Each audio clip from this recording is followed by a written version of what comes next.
What is up, everybody? My name is Hector Flores, host of the Insert Name FC podcast, a member of the Belly of Sports Media Network. You can find us on all things podcasting, Apple, Spotify, wherever you get your podcast fix from. You will find us there.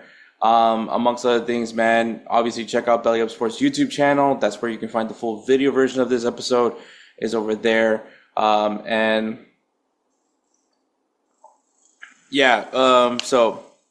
an update. So I did say 3 more episodes, but honestly, this is it. This is the last episode for the season. So Edward's here. We're going to talk about the Champions League final, and then recap the Power 5 leagues and just talk about the season just in general as a whole. And actually, it was a fun recording, honestly, with me and Edward. So I really liked it. I hope you guys enjoyed it as well. But yeah, so there's that. And then, like I said, we're not going to do a World Cup episode anymore just because there's a lot of time constraints. I'm going to Reno, Nevada this weekend, so it's going to be tight. It's like really tight on time, so I just don't really want to try to rush it out when the World Cup is literally, we're days away from the World Cup. So but if you guys want World Cup coverage, of course, check out Belly of Sports. Belly of Sports will be doing a World Cup Super Show. I will be very much a part of it, so you will still be able to find me over there at Belly Up's YouTube channel. So subscribe to Belly Up Sports YouTube. You guys are seeing all the nation breakdowns that we've been doing. My part is done. Kelsey's now taking over and finishing off the rest of the teams. So make sure you guys go out there, check it, give us some love as well. And also check us out on social media, Instagram, X, Facebook, LinkedIn, at Insert Name FC. You'll find us post regularly on those things, and especially with the World Cup coming up, we'll be doing a lot of content, a lot of posting. So make sure you guys are in the alert on that one.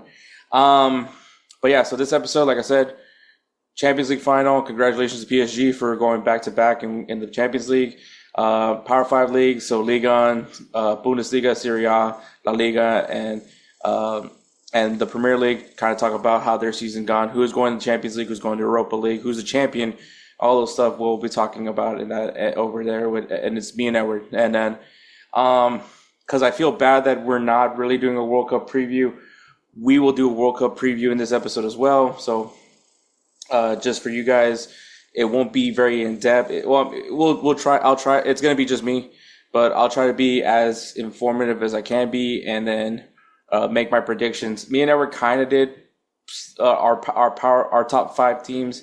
Obviously, it was impromptu, so my top 5 may be different from the top 5 I gave when me and Edward were talking. But we'll see. We'll see what happens there, man. So, with all that being said, man, let's take a break and then go right into the Champions League final with me and Edward. Looking for sports coverage with attitude?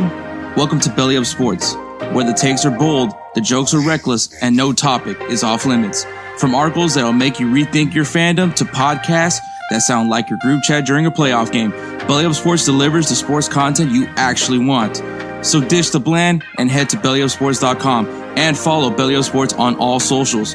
Belly Up Sports, we're not just a network, we're the voice of the fans. All right, guys, it's the last episode of the season of 2025-2026, and of course we got to end this with Edward. So Edward's here, and we're gonna talk a lot of footy, lots and lots of footy. So we'll start things off with the first one. Just rip off the Band-Aid already, but I don't know if it's like a really bad Band-Aid. It's like if I'm ripping it off, but I have like alcohol to like make sure it doesn't really take too much of my hair. It's not gonna take my hair, but it's gonna take a little. It's not gonna be as painful, right, Edward? Yep. But yeah, hair on your chest. Hair on your chest. So congratulations to PSG for winning back-to-back Champions League titles. And I mean, before we talk about this Champions League final, Edward, dude, PSG is solid. We talked about this last year when they won the Champions League. Like, this team is set for life. Luis Enrique is a phenomenal coach. I think as long as he's there, the coach. That's what PSG has been missing for so many years. It's just a culture. And Luis Enrique brought that culture. The guy had the balls to tell Mbappe that he ain't him. And that all just in general makes me wish he would go to Real Madrid and not the other guy that's going to Real Madrid. But yeah, PSG. And then on top of that, bro, this team had like the fewest amount of rest. Yep. The Oh, fewest that's right. That's right. They did. they They they had like what? Like 1 week less than everybody else, or two? What? essentially like you win the Champions League, you go right into the United States to play in the FIFA Club World Cup. You make it to the final. Didn't win it, but we're now finding out that's not really a good thing to win. And so, yeah, like and now they're here. Yeah, it was a slow start for PSG. You know, obviously Dembele, I believe, did get have some injuries during at least early on, but they won Liga as expected. I don't think they won the Coupe de France, but I mean back to back Champions League titles. It's one of the hardest things you can do in all of I think football. Real Madrid was the last team to do that with Yep. Cristiano Ronaldo, Bale, Benzema. Yeah, and that was like an elite team. Yeah, And that was like pouring that's money. saying something. Yeah, They poured that's money saying into something. that. And I think PSG learned from their mistakes. You know, you don't have to go get all the expensive players in the world. I think at the end of the day, when you have a culture, it's gonna fix things up. Because I mean, when you talk about that Real Madrid team that you're mentioning, you know, Gareth Bale, Karim Benzema, and Cristiano Ronaldo, amongst Just other stars that are on that team, dude, just Christian Modric. It was Modric, Casemiro, Tony Cruz, Casemiro, um, Sergio Ramos, Sergio Ramos, Rafael Varane, Dani, Carvajal, Varane, who's that? Mendy. Marcelo. Oh, No, Mendy. no, Marcel. it was Marcelo. Mm, It was hmm Marcelo, and then hmm of course, actually at that time it was Keylor Navas, but Keylor Navas, dude. Oh, dude, he's still doing so good in Pumas. Totally off topic. he's. I mean, I think he's the reason why Pumas was. I mean, the La Liga was it was rough watching Pumas because they just kept Yeah, winning because of the stupid aggregate rule that they have. But like, yeah, and obviously they didn't win. Shout out to Cruz Azul by the way for winning. yeah. Also, God man, it sucks seeing Coco Carrasquilla down like that. Man, that shit hurt me. But anyways, but yeah, PSG on top once again, and you know they showed that you could do it. They could do it in multiple ways of winning. Right? They beat the brakes out of Inter Milan last year. I mean, it was literally the meme of the kid crying like, "Stop, stop! He's already dead." Like that's how bad it was. I mean, still, I remember we saw Desiree Doué become the second youngest goal scorer in Champions League final history, only for at the end of the game for another player to become the second youngest goal scorer in the Champions League final history. So the wounds kept going there if you were Inter Milan, but here you are, and it's like also the same kind of argument, right? It was the best attacking team in PSG versus the best defense in the Champions League in Arsenal. Arsenal, by the way, who came into the final undefeated. You know, Oh, yeah. so all these things for Arsenal, obviously, you know, broke the 22-year drought of winning the Premier League. hmm Uh, and yes, I get it. People don't like the way Arsenal is doing it, right? It's boring football, super defensive. You know, park the bus, whatever you It's want to it's call it. it's it's it's look. I'm gonna put it this way. It's possession, and the one thing about that game that really gave me that was the fact that it was a tactically sound game because it was like nothing but tactics. It wasn't anything about dirty. Literally, the ref would if something so-called dirty happened, it was like, yeah, he would call it, but he was like, okay, keep playing, and then they would just keep playing. Like if they're like, oh, if something if there was like body to body or whatever, it's like okay, that he was just letting it go. And then they didn't get upset either. It's like no tempers, and that's what made it like like flare up even more. If anything, the tempers were coming from the fans, not even the team, not even the players. The players were maintaining themselves very composed. Like I'll be honest, like the one about Saka, like that foul that Saka did, um, that was just a misstep in my opinion. Hmm. If he was trying to step away quicker, or if he was actually trying to stop at the same time, I don't know. I feel like he was trying to reach the ball and he felt that he's gonna at least step on it, and that's why he stepped that way. But of course, they tough poke they do it tough poke the ball away, and then with do it speed. I mean, it's hard to keep up. Yeah, I think in those times also those can also be viewed as like a smart foul. If you're just not going to be able to beat the guy, take the foul, get a yellow card, maybe just slow the game down for like just for a little bit. Give yourself some time to breathe for a little bit because I don't know. I don't know. When I saw the soccer foul, I don't know if it was a tactical foul, obviously, but Yeah, it was No, just it's hard. Desiree Doué is so a very yeah, tricky player to deal with. yeah. I It's mean, like he changes direction so quick, dude. So like it's like doesn't matter if he was poking it honestly, straight or if he was poking it to the right, left, whatever. on top of that, the Arsenal defense. I mean, you had to deal with not just do it, but then you have Kvaratskhelia on the other side, who is also Oh, dude, and massive that's problem, massive problem. That dude. guy. He's a problem anywhere he goes. Like that's the thing. So if he wins your back, it's over. The dude Hmm. has touch, skill, speed. Like for somebody of his caliber, I didn't expect to see speed like that. Like that's the Hmm. thing. Like I felt like Dewey is a lot quicker, but Hmm. then when he was popping up, and then he was also hustling, dude. Like he was hustling hard. I was like, damn. I was like, That was this. him the entire Champions League, by the way. Yeah, that was him. That was him. Like that's crazy, dude. I was like, you know what? Like I hate to be that guy, but I would want him on one of my teams, maybe Manchester United.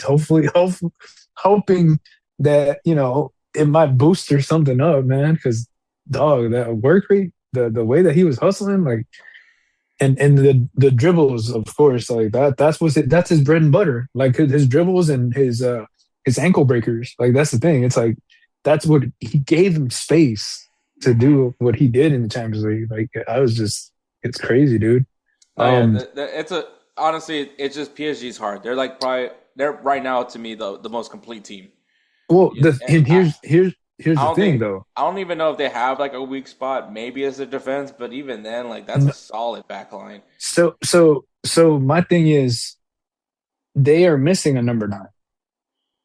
Yeah, and even despite that, they're still Yeah, productive. and they're So still producing. Like that's the thing. It's like what's going on is you got Dewey, you got Kvaratskhelia actually coming in from the mid. You got Fabian Ruiz. You got Jao is it Jao Mendes? Jao Nunes? Jao Neves. Jao Neves. No, Jao Neves. He's coming in to the middle too. I'm like, There's bro, a like I think that like what PSG has done, and obviously this is no more the days of going in to get Neymar and Messi. The reason why things didn't necessarily work is I think it's just too many egos. But I think what PSG has done now, it's more of also guys understanding their role.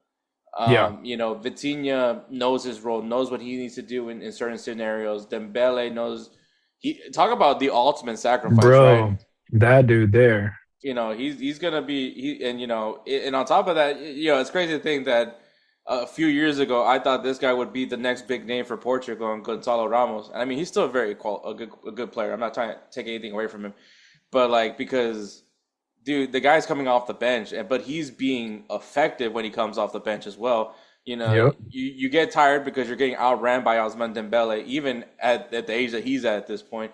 Hmm. But you're getting outworked by Dembele only to get a scrappy Gonzalo Ramos comes in, and now you have to deal with him. So yeah, no, the thing was, and I think once again, it's props to Luis Enrique to get this team to have this certain identity, having guys that like are playing not only for they're playing for the team, they're playing for each other, and it really shows how PSG. And I mean, and honestly, I feel like they were in a scenario where they're like, well, this is different because this was like a defense that was just not giving them anything. Yep. They were a problem throughout. I mean, it took a very I don't want to say careless penalty. I don't think that there was anything Mosquera could have done in that moment. I think that you have to at least try to get the ball out of Kvaratskhelia. But yeah, it led to a penalty. Obviously, Dembele, I don't know. Were you listening to the Spanish or the English? I was listening to the English. Okay, so because they wouldn't shut the fuck up. Sorry for cussing, guys. They wouldn't shut up about how many missed penalties PSG has had. So like, and then Oh next yeah, thing, that's what they were talking. Then the yeah, next thing you know, they spent they like a synced it. good. It was a no, yeah, like literally like Dembele, who's had I think they two only made penalty four. shots, only made this many out of this many, and then this many out of this many, and I was just They like, bro, they I were was even like, saying Vitinha should take the penalty because I guess he was like the best penalty kick taker for PSG. I guess yeah, I don't know. I mean, but like no, but I mean, give it to your guy. It's Dembele, man. He's the Ballon d'Or winner for a reason. Um, One of those rare, maybe everyone kind of. Well, actually, maybe some people might still believe Lamine Yamal should have been the Ballon d'Or winner. nah, But I don't think anybody disagreed with Dembele. I think he had like a fantastic year last year. This year, I don't know. I really have no idea who's going to win the Ballon d'Or. But Can't wait to see that list of nominees. But I would imagine a lot of Barcelona, a lot of Arsenal, and a lot of PSG be on that short list. But I mean, Real Madrid, there should not. not be a single one in Real Madrid. Mbappe only I mean, because he you're won the stupid Pichichi. But at this point, I kind of don't care about that stupid trophy. It's like, well, we still got the World Cup, so. oh man, and then everyone knows I lost my shit about when at El Clasico when Vinny Oh, dude. did the 1-5 to the Barcelona. Oh wait, dude, you fucking lost. Sorry for cousin Kelsey, you lost. Like, what are we doing? You're going like 2 years in a row, no trophies. This isn't about Real Madrid. I was just like, sometimes I just want to. I can't. This team frustrates me. They really do. But anyways, back to this game. but yeah, no, I think PSG, they win. Everyone was like, oh well, everyone said Inter Milan had the best defense last year, and look how they destroyed them. I appreciate the fact that this game went the distance because you showed that PSG was not going to give up anything besides the Kai Havertz goal. That was just like a mishap. I guess they were just still trying to get ready, and it was like, what the heck? I mean, the good thing was that it happened early in the game. Yeah. For at least for PSG's perspective, because it's still early, you could still regroup and get back into it. And I mean, they had majority of the possession of the game. They had like 70% of possession. Dude, yeah, they did. So I mean, but that's what Arsenal wants them to do, right? Arsenal doesn't play. They don't need to have the ball, and honestly, it's probably best they don't have the ball for a long time. So like. I think that it was like both teams were doing what they were supposed to be doing. PSG was going to push. They were going to go for the attack. Arsenal was going to stay locked down, and they did a good job defensively. The only thing is like they had to capitalize on their opportunities when they did have it because props to Pacho. Props to, Lucas, is it Theo Hernandez? I think it's Theo Hernandez. I always get confused between the two brothers. But like, props to that back line. I mean, even the goalkeeper who got hit in the back of his head, instead of, which is kind of funny. This guy wasn't even supposed to be the starting goalkeeper for PSG to start the season. It was supposed to be Lucas Chevalier. And he was supposed to be the replacement for Donnarumma. And, I think he got hurt. I think that was the big issue, the thing that happened with him. But you bring in this kid, this other dude, what's his name? I feel bad for not saying his name. Stefanov. But yeah, Stefan. Yeah.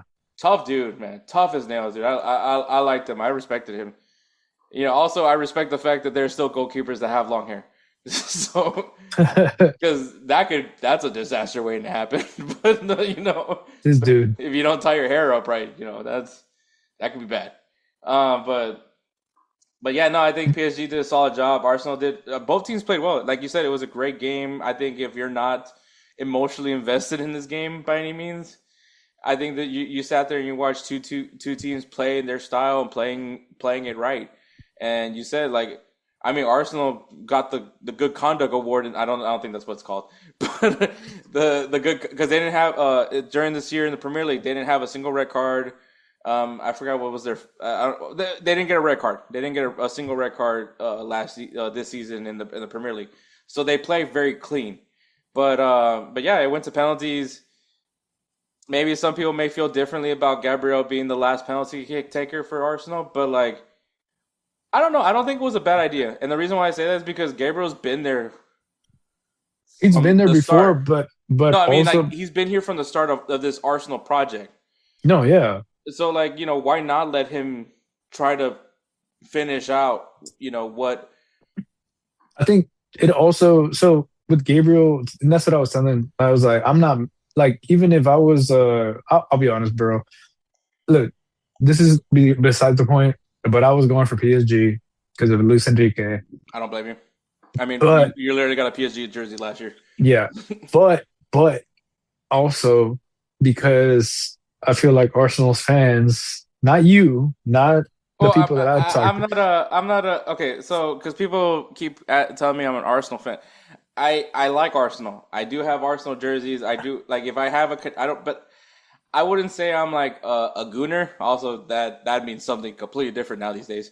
Yep. But like, I like Arsenal. Kind of similar to how Edward likes Liverpool.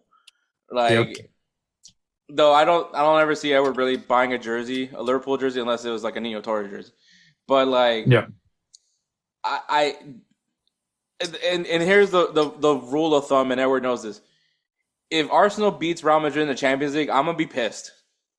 Yep. As a matter of fact, I was pissed off. I was pissed off that Real Madrid lost to Arsenal in the last year in the Champions League. So like, Real Madrid trumps everybody. Like at the end of the day, that's I am a Madridista. Fan base, yeah.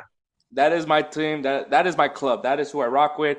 I like watching Arsenal. I like the things that Mikel Arteta, and honestly, Mikel Arteta had so much pressure going into the season because if he didn't win a single thing, this dude would have gotten fired. I honestly do feel confident in saying that because like it was like it's either the whole get off the pot thing kind of going on for Mikel Arteta.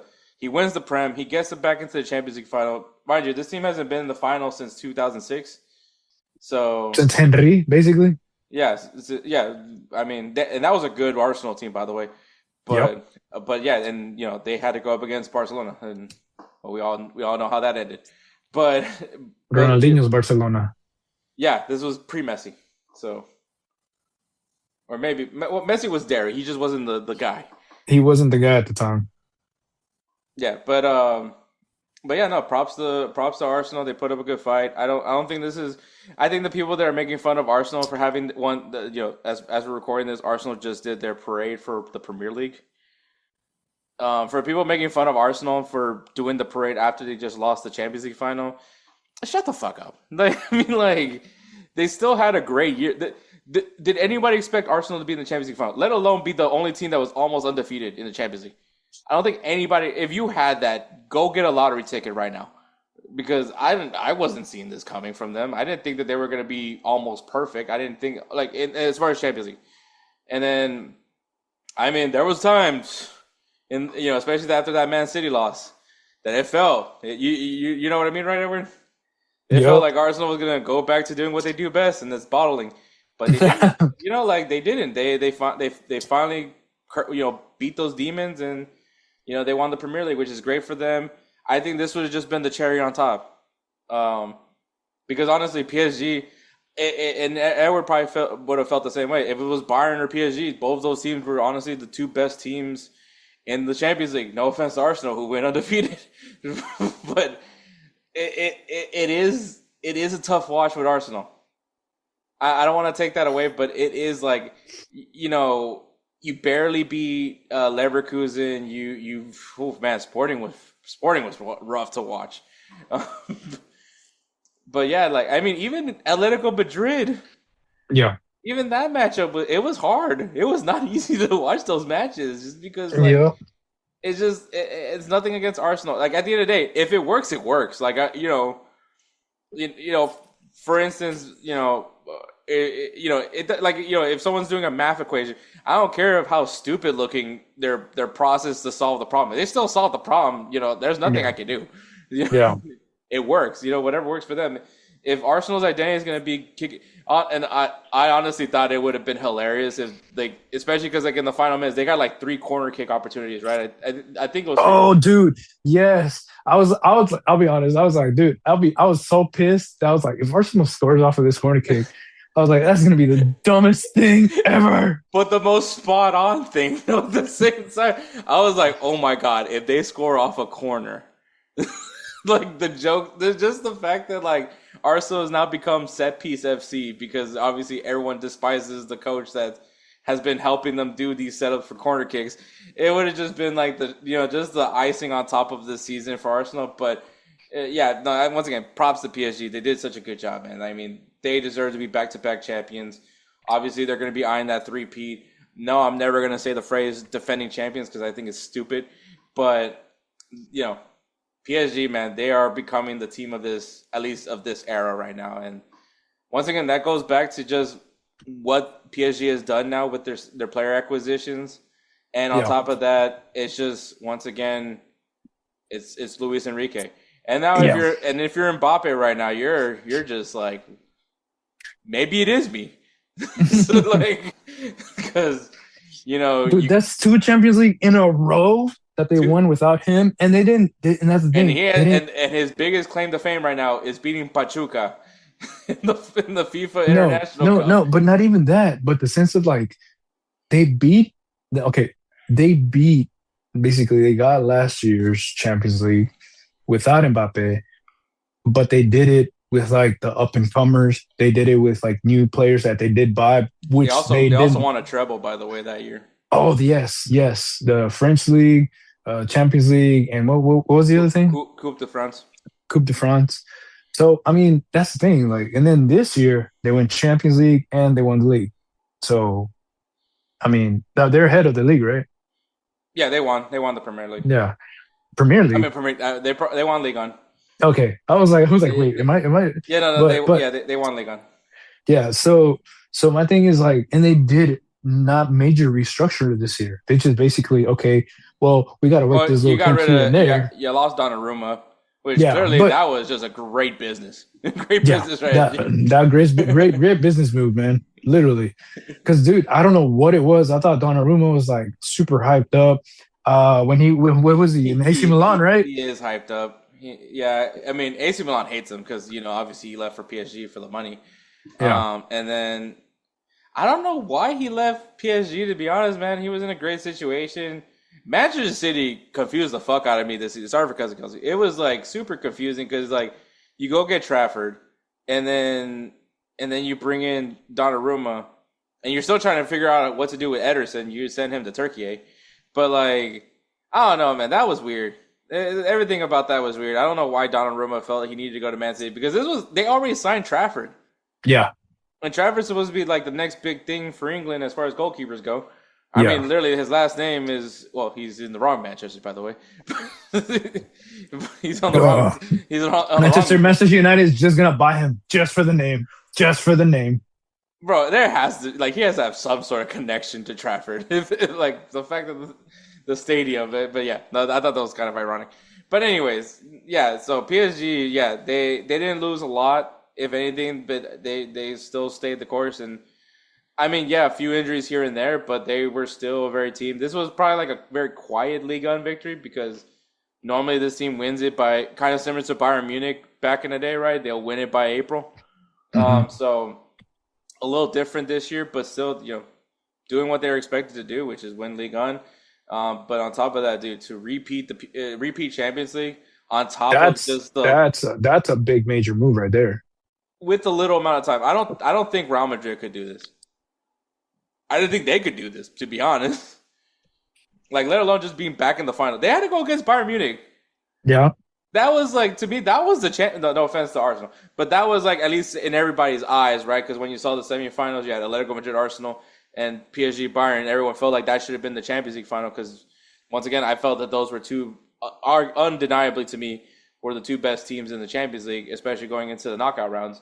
Once again, no offense to Arsenal. It's just it is not the easiest thing to watch when you watch Arsenal play, especially if you're just not a guy that's into defensive football. So. And I like defensive football, and even for me, it was a hard watch. So, yeah, but yeah, so PSG they not only have now, and on top of that, obviously they're the only claim to fame for Ligue 1 is that Marseille also has won the Champions League. Now they can shove it up their asses. Now, sorry for cousin Kelsey, because now they have 2 Champions League trophies, and Marseille only has 1, which I believe was like very back in the day when they won that one.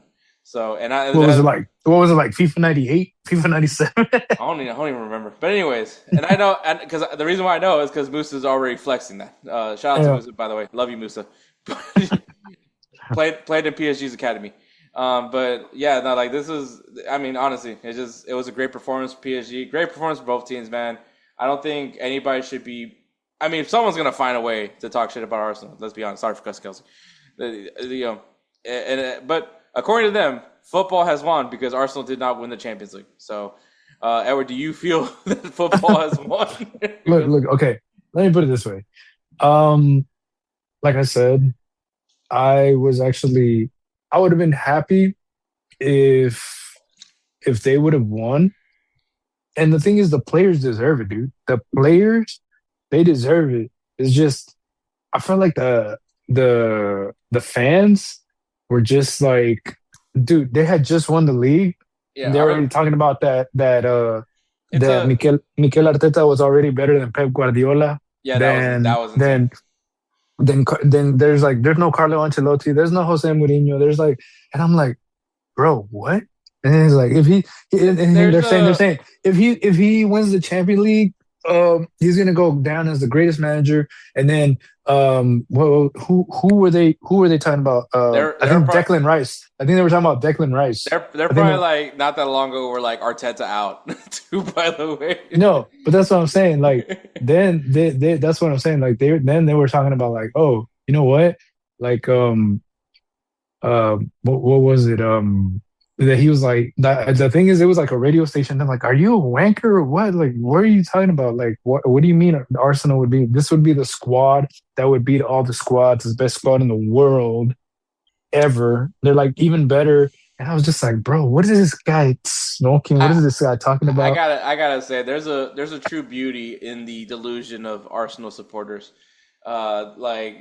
It's very mind boggling. Like you think Real Madrid fans are very obnoxious. Like it's nowhere near the level of an Arsenal supporter. And I think honestly, man, it's almost like it's sad, dude. I was like, what is this guy saying? And this kind of goes, and this is kind of what goes back to me with Arsenal because of like one of the things why everyone loved when Arsenal was a banter club was because it was just hilarious watching Arsenal fan TV melt down the way they always melted down. Obviously, the fan reactions after every match of them, like, you know, telling that it's time for players to go. It's time, you know, how many times have we seen, like, Troops lose his shit, sorry for cousin Kelsey, over, you know, not being able to getting eliminated by Sporting in the Europa League.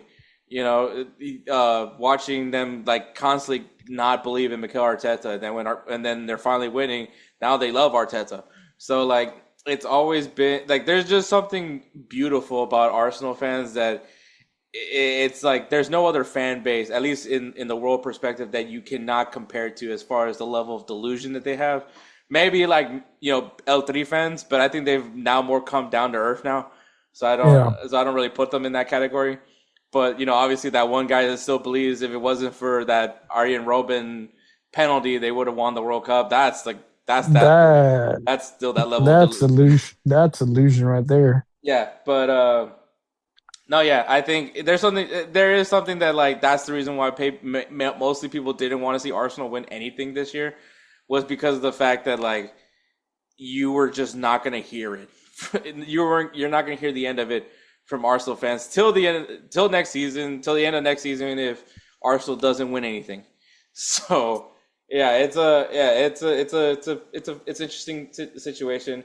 Obviously, I've been amongst Arsenal fans. You know, there's a bar. Well, I guess not so much for me anymore now that I'm not necessarily living in Houston, but you know, they're a feisty bunch, man. I'll give them that. But no, yeah, I definitely get it.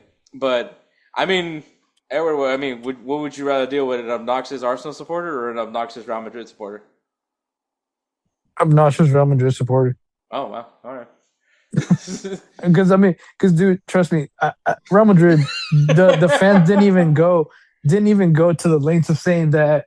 I mean, they're booing Mbappe every time he touches the ball. So. Well, no, they're not saying that Mbappe. Well, even if Mbappe was performance, they're not going to say that Mbappe is like better than Ronaldo, better than Messi, and that he's going to be the best player in the whole world of time or whatever. Whatever they said about, I think it was Gaiokas or Declan Rice, and I was just like, bro, what is this dude smoking for him to say that? Like he's like Messi is gonna be forgotten, and I was like, bro, really? I was like, do you have any idea that his sons? There's 3 of them, and they're also all playing, and there's actually one that's coming up, and he's been showing up, like he's been breaking ankles. I was like, so dude, even you got Ronaldo, even the little one is.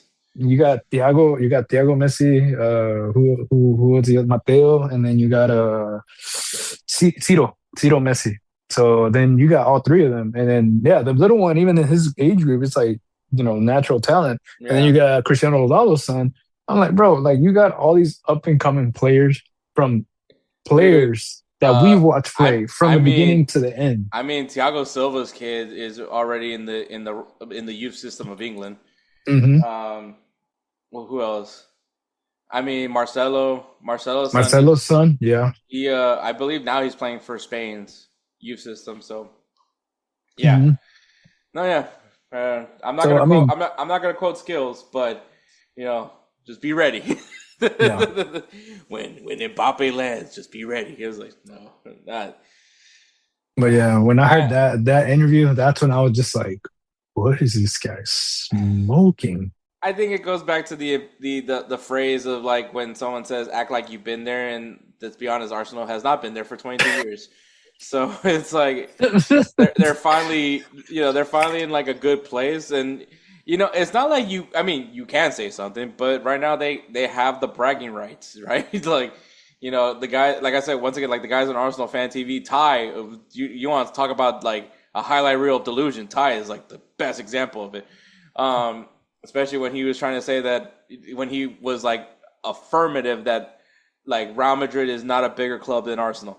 Which that guy's like 60 years old, and I'm just like, dude, I need to see what he's smoking because I want to be that kind of dumb.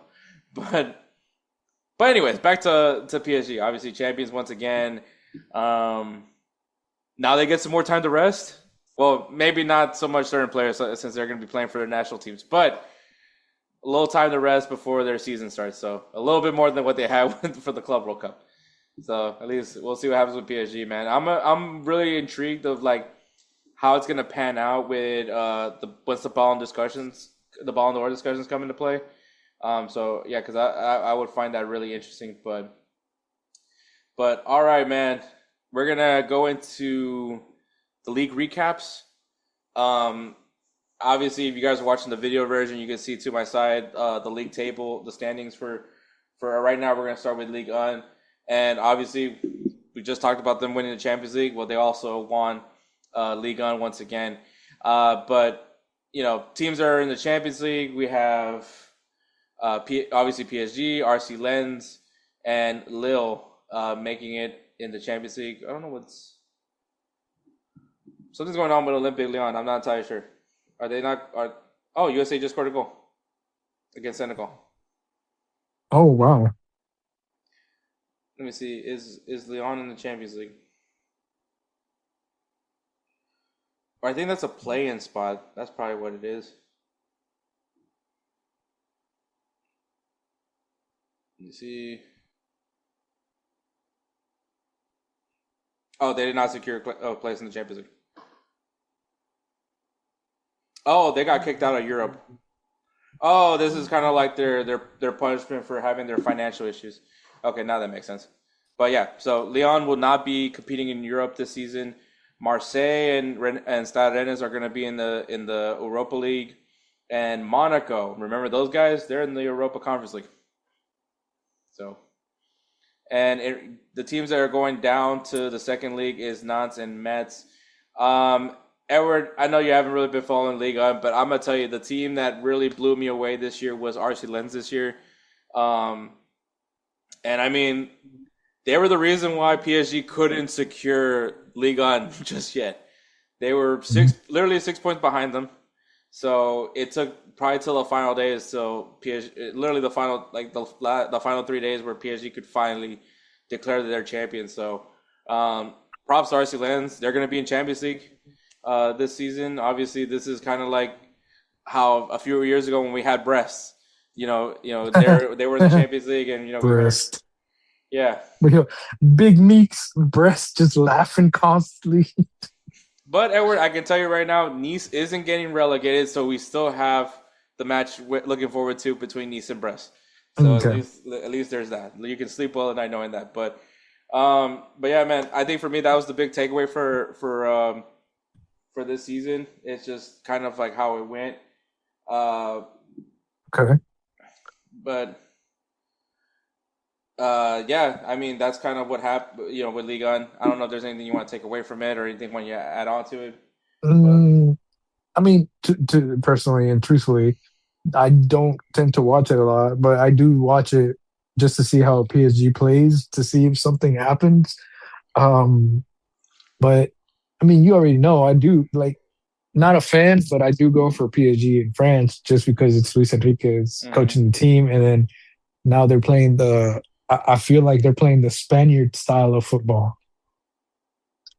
You know, Mm. possession, tiki taka, and they have some sort of fanciness, but they also put the modernized football of, I guess you could say, the modernized football of using the wings, centering, and then also having people cut in. Not a lot of teams do that, the all around kind of thing. Most of them focus on like one thing or two. This PSG, I think that's the reason why is because they were tactically technically they knew all the ins and outs of whatever they were actually doing. Nobody was actually lost in there. Maybe the first 6 minutes of the last game, but but other than that, you know, Yeah, no, it's all good. But yeah, so that is League On. And can't wait to see what happens. Obviously, congratulations to PSG, 13th time winning the League On, which is crazy when you look at that. But also remember, oil money didn't come in until later on. So there is that. All right, moving into the Bundesliga. Surprise, surprise! Bayern Munich has cleared it once again. Another year of them champions of the Bundesliga. Harry Kane now has more trophies, but just no Champions League just yet. Just yet. I do. Bayern, I'm assuming Bayern Munich is going to come back stronger more than ever. Also, I should point out, Bayern Munich only lost one game. Just one game. They only lost one. mhm. But Borussia Dortmund, despite everything that was going on with Borussia Dortmund, they still finished in second place. Your usual suspects, right? You got Dortmund, RB Leipzig, and VfB Stuttgart, who just seems to now be more and more being featured more on the top part of the Bundesliga, which is great to see for them. They're going to be in Champions League this year. The Europa League spots are Hoffenheim and Bayer Leverkusen, which is still funny today that you had 2 matches under Eric Ten Hag only to fire him immediately after 2 matches. So that's just I don't know how you recover if you're Eric Ten Hag at this point. So your name's not looking great. Oh, and then SC Freiburg is going into the Europa Conference League. I think Freiburg won something. I think they win the Europa League. I don't know. We'll probably check that later. But but yeah, man. And then the teams are going down. Wolfsburg saved themselves. They won that play-in game, the playoff game between the third place team and the second division. So they are staying put in the Bundesliga.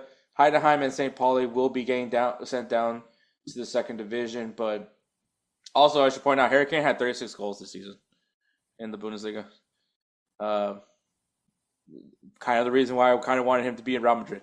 So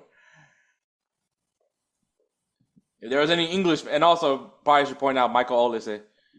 Oh, dude, Michael Olise, Dude, dude, I that think dude is a I think you beast. just need to get guys from Crystal Palace.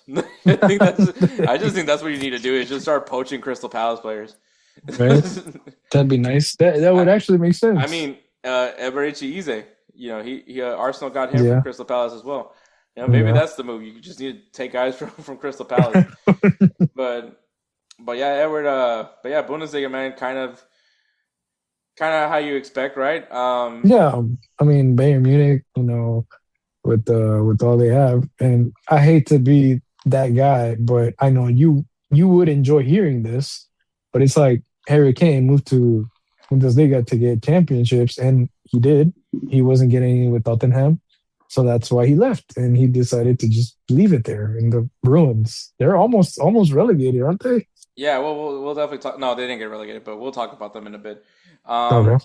but yeah, yeah, and also I should point out, as a team, Bayern Munich scored 122 goals. Damn. For Yeah, the season? for the season. Golly. I mean, they were scoring. I mean, Harry Kane, Michael Olise, that one kid that came in because obviously Musiala was gone for most of the season until more Oh, recently. what's his name? What's his name? What's his name? What's his name? It's with an L, right? Like Carl? Is it Carl? Carl, is it? Is it? I don't know. Great podcasting, by the way. Great podcast. Did that right? This is the idiot jazz that you guys look for. Leonard Carl. Yeah, that's that kid. Two first names. All right. Hey guys, this is Hector from the Insert Name FC podcast, here to tell you guys about Canadips. It is a great tasting, superior alternative to traditional dip using CBD in a way that is radical, enjoyable, and effective. It comes in 5 core flavors: wintergreen, mint, citrus, mango, and American spice. Canadips CBD is the new evolution in dip, allowing guys to enjoy great, long-lasting taste without the downsides. If you guys want to go ahead and try them out, use the code BELLYUP20 at CanadipsCBD.com. Once again, BELLYUP20 at CanadipsCBD.com, and you'll get yourself 20% off your purchase. Thank you again for Canadips for being a great partner of Belly Up Sports. Maybe that's the secret. I kind of want his jersey now, because just Carl. like Carl, like Carl. And the thing is, when you say Carl, I think of 2 things: 1, The Simpsons, and 2, Jimmy Neutron. I was about to say it has to be Jimmy Neutron. But dude, man, Carl, dude, I kind of want to. So, do you think? Hey, Hector. Do you think that Carl likes? Were you trying to say llamas? No, croissant. Oh, croissant. Croissant. Is that a Carl joke? I don't remember. That. That's a Carl joke. Oh. Yeah, I think I kind of want a Leonard Carl jersey. Oh my god. He's playing for Germany. Well, there you go. I also ordered me a Zendeja, Alejandro Zendeja jersey. Oh, nice. Wait, are you getting it? Yeah, I already got it. Oh, you got it? Nice. Well, I mean, it's on the. I don't remember. It's on the way. Yeah, it's on the way. I don't remember matching with this woman. Okay. I guess getting a little into my dating life. I was like, wait, when you said that out loud, I kind of like, if you would have seen my face, I was like, did this woman really just say this out loud? I don't remember matching with this woman. And I was about to try to save you, but I couldn't say, no, you're talking about the jersey, right? You're talking about the jersey, right? But then I was like, that makes no sense. I don't remember matching with this jersey. And then I was like, jersey woman? I was like, nope, can't do it.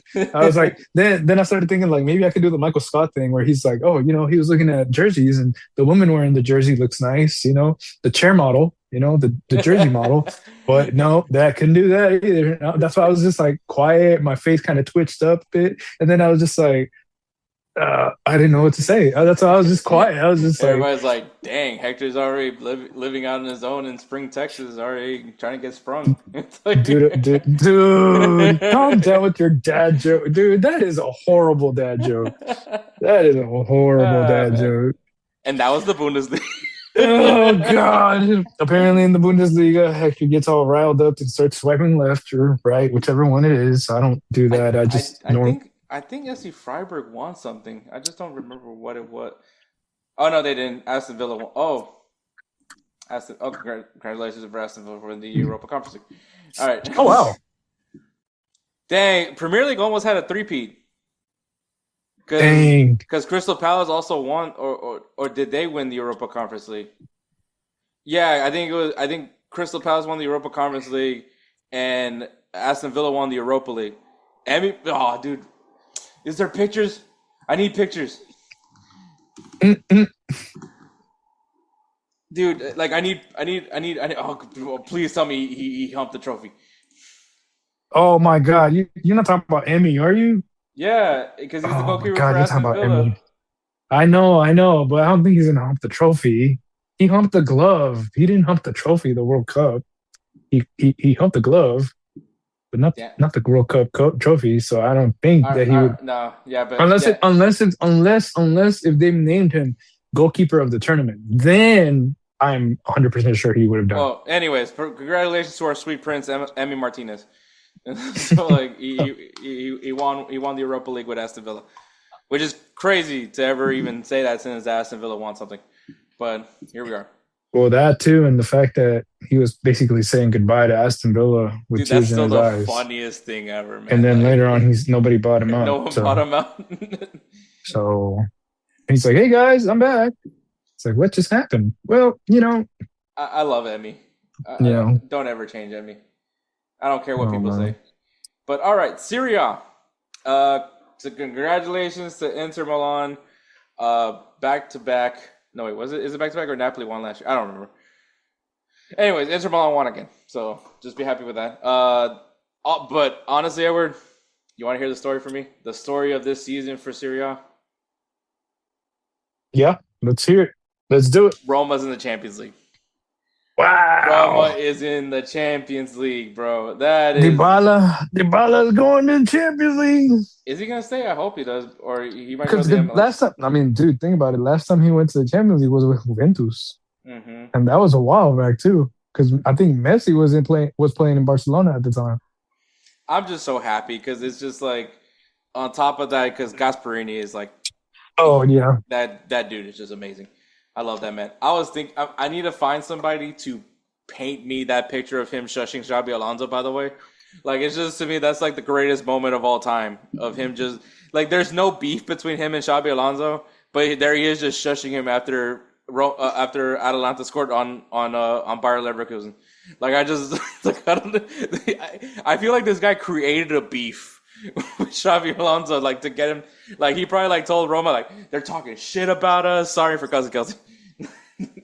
Oh shoot! USA scored another goal. Nice. We're only 20 minutes in, and they already got 2 goals. Sergio Dest scored the first one, by the way. But yeah, dude, like I don't know. I love Gasperini, man. That I don't think he should ever be manager of Real Madrid, but that I would be all for it. I buckle like sign me up. But yeah, but Inter Milan won. Roma's back. Como in the Champions League as well. Cesc Fabregas and his boys are over there. I don't know, man. I just don't think you can lose. I don't think Cesc Fabregas is going to leave Como. Oh, really? At least I don't think why would he? I don't think he should. Yeah, I don't think he should. He has like full control of this team. They probably worship the man at this point. I know that's sacrilegious. But like right, everything's pointing great for him with this club. Like why would like unless like a Barcelona or I don't think Arsenal will ever come and knocking for him. But like unless like probably the Barcelona would probably be the only thing. I don't even think Chelsea would be good enough. I mean, Chelsea has a lot of problems. But like if Barcelona was calling for Cesc Fabregas, even though that hurts me to say, that's someone that loves Cesc Fabregas. But he did leave Arsenal to go to Barcelona, so I can't blame him. But yeah, like I just don't. Besides the Barcelona job, I don't know or Spain. I just don't see any other job that would get him to leave Como. Like it's just too good of a situation. Also, like this team got promoted, and now in like a span of a few years, they're now in the Champions League. Yep. Like this is Christian Pulisic scored a goal. It's like it's just this is the stuff we do on FIFA. Yep. This is exactly what it is. You get a team promoted to the first division and get them already in Champions League in the second. Like this is. Yeah, like this is great. This is a great situation for him. But Edward, my biggest disappointment in Serie A, Milan. Ooh. Yep. They had nothing else to worry about. They weren't in Champions League because they were placed really low. They weren't in Champions League. You didn't have to worry about any European competition. All you had to worry about was Serie A and whatever the Italian Cup is. Those are the only 2 things you had to worry about. You started great in the first half of the season, and then something happened in the second half where just nobody was performing well. Christian Pulisic looked like ass. Santi Jimenez, some people were questioning whether he should even be playing in the Serie A. The talent just no one lived. And then like Rafael Leao is leaving, but like honestly, like you're getting a bargain out of him because you can't say he's been performing well. Yep. So like, I don't know. Milan needs to do a lot. I mean, they fired what's his name? He used to manage Juventus when they were really good. It's great podcasting. But they fired him. It doesn't matter. He's fired. He does not have a job. Though it was funny because he was rumored for Real Madrid, and honestly, I would have gladly taken him.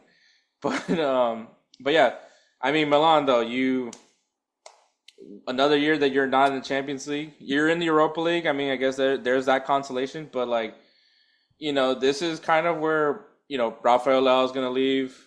Christian Pulisic is going to be in his last year of his contract. Does he try to make a move? So there's a lot of stuff with Milan that's going to be interesting to see how they bounce back into this season. But I'm going to ask this question for you, Edward, just because I'm really interested of what you think. For the third straight World Cup, Italy is not going to be in the World Cup. Oof. Like, damn. And more people are talking like Serie A is like the worst league in Europe. And that's crazy, dude. Because, dude, even people from, I hate to say it, but I'm not trying. Well, okay, I'm not trying to downplay MLS, but even players that are international and they're playing in MLS are getting called up. Mm-hmm. So that's wild, bro. Would you? I know there's competition, but not like that. Would you say there's a correlation with, like I said, people think Serie A is like a lower league now? Or okay, they're Power 5, obviously, right? They're Power 5, but they're probably like they consider it fifth place. Yeah, which maybe we need to restructure our Power 5 by the way because of that. And it's crazy because remember, you and me were like hyping up Serie A, like we were like this league's getting better. We had Milan and both Milan teams were in the semifinal. They were looking great. Napoli came out of nowhere. It looked like Napoli came out. Lazio too. Lazio, Atalanta used to be great. Atalanta, bro, that one came out of nowhere. That's where I think Spencer was like, I don't know if I should go for Atalanta or should I go for Milan. Yeah. He's like, I don't know. Like we were, yeah. And then, yeah, Fiorentina. I'm still hoping that they eventually pan out. But yeah, like I think. We were saying all these good things about Serie A that it was going to start coming back up, being like the old days of the Serie A where the best players in the world. But like, as I'm looking at these rosters, man, there's not many Italians. Dude, a lot. No, that's the thing. Italy, dude, has been they haven't been producing players of that caliber, bro, of like World Cup caliber. And I hate to say it too, because it's true. I think they need to take a page out of Germany. Dual citizenships? Well, okay, that too. But that's that was a good one. What do you mean? Jerome Boateng is a clear German name. No, what was it?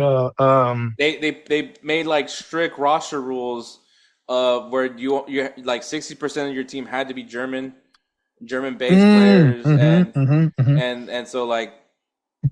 Is that the route they go? The Serie A needs to because the correlation's there, right? Your national team isn't living up to. It's crazy. This team won the Euro not that long ago. Which I guess is a COVID season. Maybe now we take that into I guess some sort of consideration. But yeah, no, it's interesting with them. The down. I don't want to say downfall, but it is seeming. It's not a great look. Mm-hmm. It's not a great look. I hope the league gets better because, like I said, I am a big fan of the Serie A. But when your giants, Milan and Juventus are just not. And I think for me, Juventus, I think the reason why they are where they are is just because of obviously all the issues that they had to deal with financial fair play, which is crazy that they're the ones that are getting targeted. There's certain clubs that probably should be looked at more, but. And for Juventus to be I guess the I don't want to say guinea pig, but I guess the face of financial fair play, it seems kind of wild to me. But even because so people talk about how Juventus has been good, but then now saying, look, man, it's not a great look when an American is your best player. That's true. Oh, so you agree with that? Yeah. And you got to think about it. At least your top three, bro. Top three's got to be somewhere from homeland. You know what I mean? Think about it. What was it with Juventus this year? Was Yildiz? McKennie just kept popping up for them. I think he had a great European campaign. I don't know about that last person, but anyways, yeah.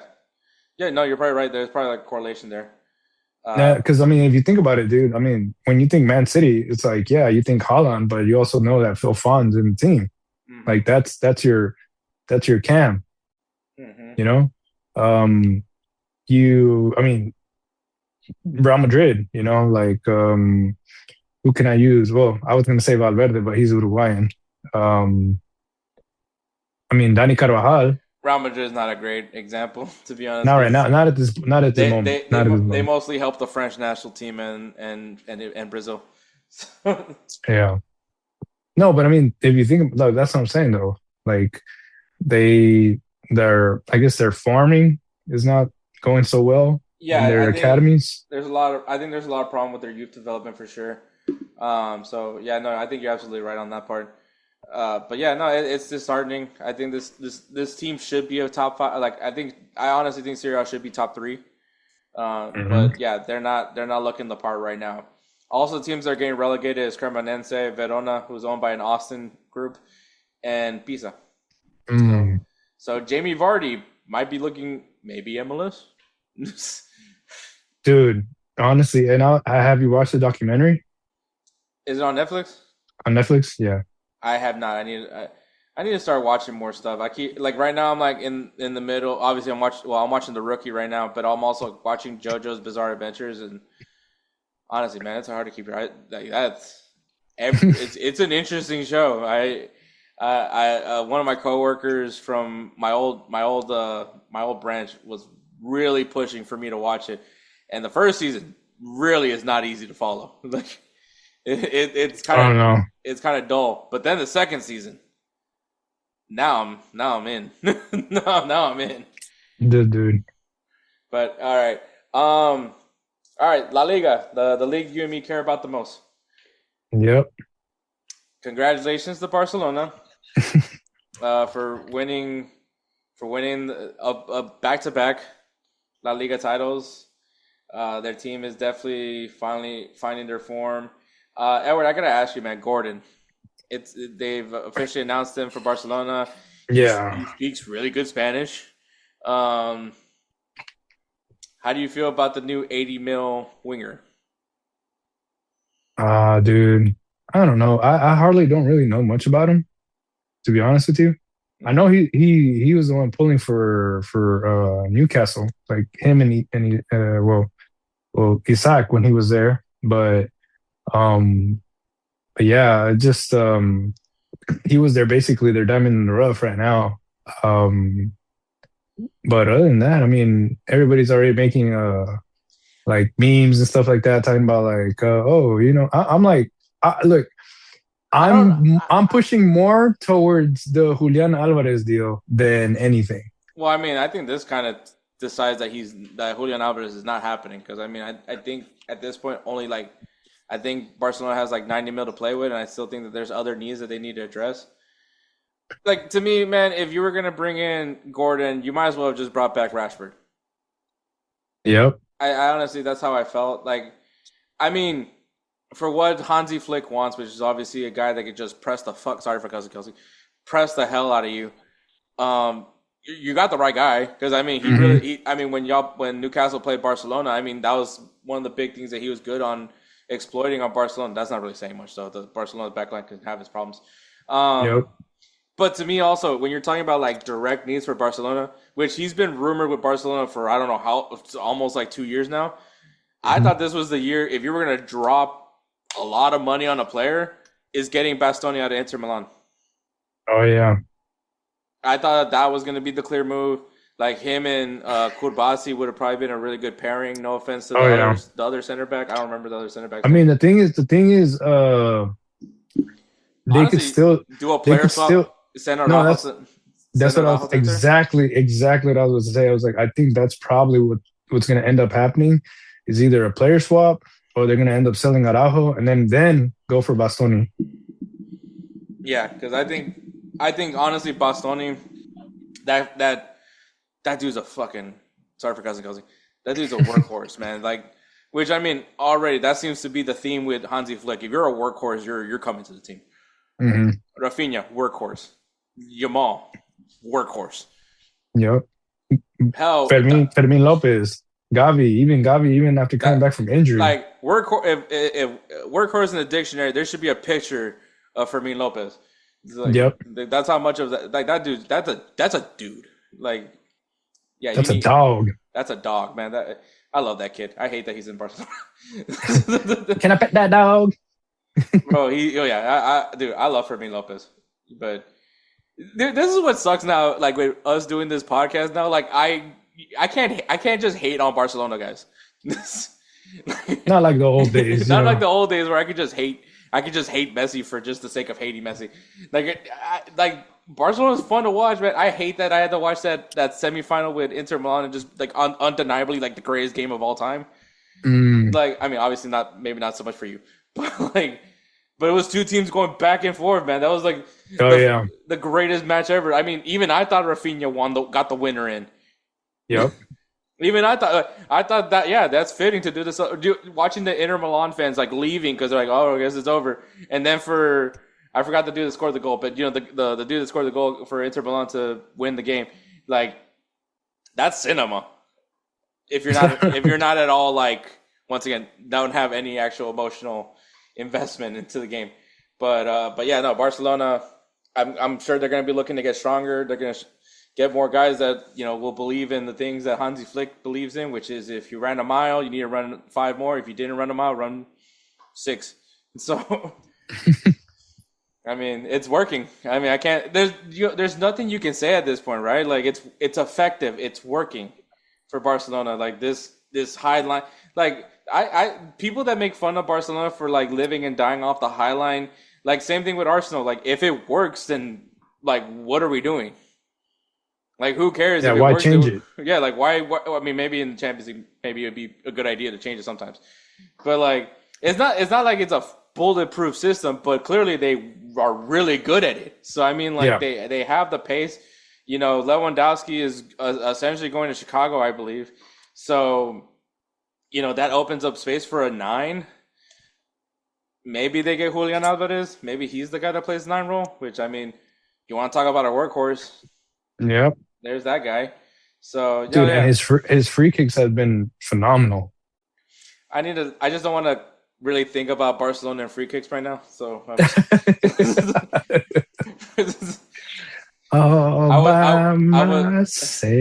was tortured by Messi for many years of his free kick abilities, and then just have this like random lone player guy. Obviously, he's not random. It's freaking Marcus Rashford. Oh yeah, dude. I'm gonna be honest though. That was a great goal, that free kick, dude. That was insane. I was like, I'm not even. That was a great goal, dude. This is what I'm telling you. I fucking hate about this podcast. Sorry for cussing. No, but dude, it was such a beautiful goal. Like the dude just looked at it and he was like, "All right, cool." Shot it. I saw that it was a rocket shot. So as soon as I saw it, I was like, "Oh crap, it's going out!" And then it just started to dip down slowly, right on the top of the dude, bro. I'm behind Courtois. I was like, "Dog, what the hell did they feed this kid this morning?" He was watching Cristiano Ronaldo free kick videos. Dude, that's legit. That's legit. The free kick, like we're just dead ball going down and stuff. I will say that the funniest thing about Barcelona's like level of pettiness to Real Madrid, which I mean Real Madrid also has a level of pettiness to Barcelona, but is the fact that like Marcus Rashford played alongside Cristiano Ronaldo. Yep. I think he's Man United like through and through, even as like a kid. This kid grew up watching Cristiano Ronaldo. Of course, his favorite player is Cristiano Ronaldo, but they force him to say someone else for when they ask him, like, who's your favorite player? Well, I mean, yeah. Meanwhile, Real Madrid, which I'm not saying that they're the most perfect club in the world, they let Franco Masutano, which I still can't believe we spent the money that we spent for that guy. And he said Messi. As a matter of fact, he wore 30 because of Messi. So. Oh, yeah. So not saying that Real Madrid's better because they're not. As a matter of fact, they're not because they're in second place and they didn't win a single stupid thing. At this point, I would have taken the freaking stupid Super Cup at this point. That's the saddest thing ever, man. Like I'm gonna have to be content with the Spanish Super Cup, and I hate that. What's the cup? La Copa del Rey? No. Is it the Spanish Super Cup, the one that you're always like, that's not an important cup to win, but it's literally the least important cup ever. And then you're like, I'll be happy with them winning that. This is where we are now, and on top of that, Jose, I guess that's the team. That's the team discussed right now for me for Real Madrid. Is just because like Jose Mourinho is joining Real Madrid. He's going to be the new coach. Apparently, he made it specific. He made it clear that he gets a say on the roster. He gets a say on the lineup. The board can't say anything. And I'm going to tell you right now, the board loves to lie. So if things aren't working out with Jose Mourinho, which there probably are, I mean, anybody that's ever had Jose Mourinho as a manager knows things will go down a very scary path. So. Yeah, so get your popcorn ready, Edward, if you want to watch that soap opera. So, I'm sure I will. But yeah, on top of that, so there's 5 Champions League spots that was given to La Liga this year, which obviously Barcelona is going to be there, Real Madrid is going to be there. Villarreal, I think, great season for them, very solid defensive year for them. Kind of the reason why they're here because they had a good defensive season, even though Barcelona and Real Madrid had allowed the fewest goals, but clearly that didn't matter because Barcelona also scored like 95 goals, which like I said, the benefits of the high line, you're going to score like a lot. Yeah. It's not 122, but it's up there. But yeah, so Atletico Madrid also in the Champions League, Real Betis in the Champions League this next season. Celta Vigo. That's crazy, but. Yeah. Celta Vigo will be in the Europa League. Joining them is Real Sociedad because also props to Pellegrino Matarazzo, the American, who became the first American coach to win a major cup in Europe.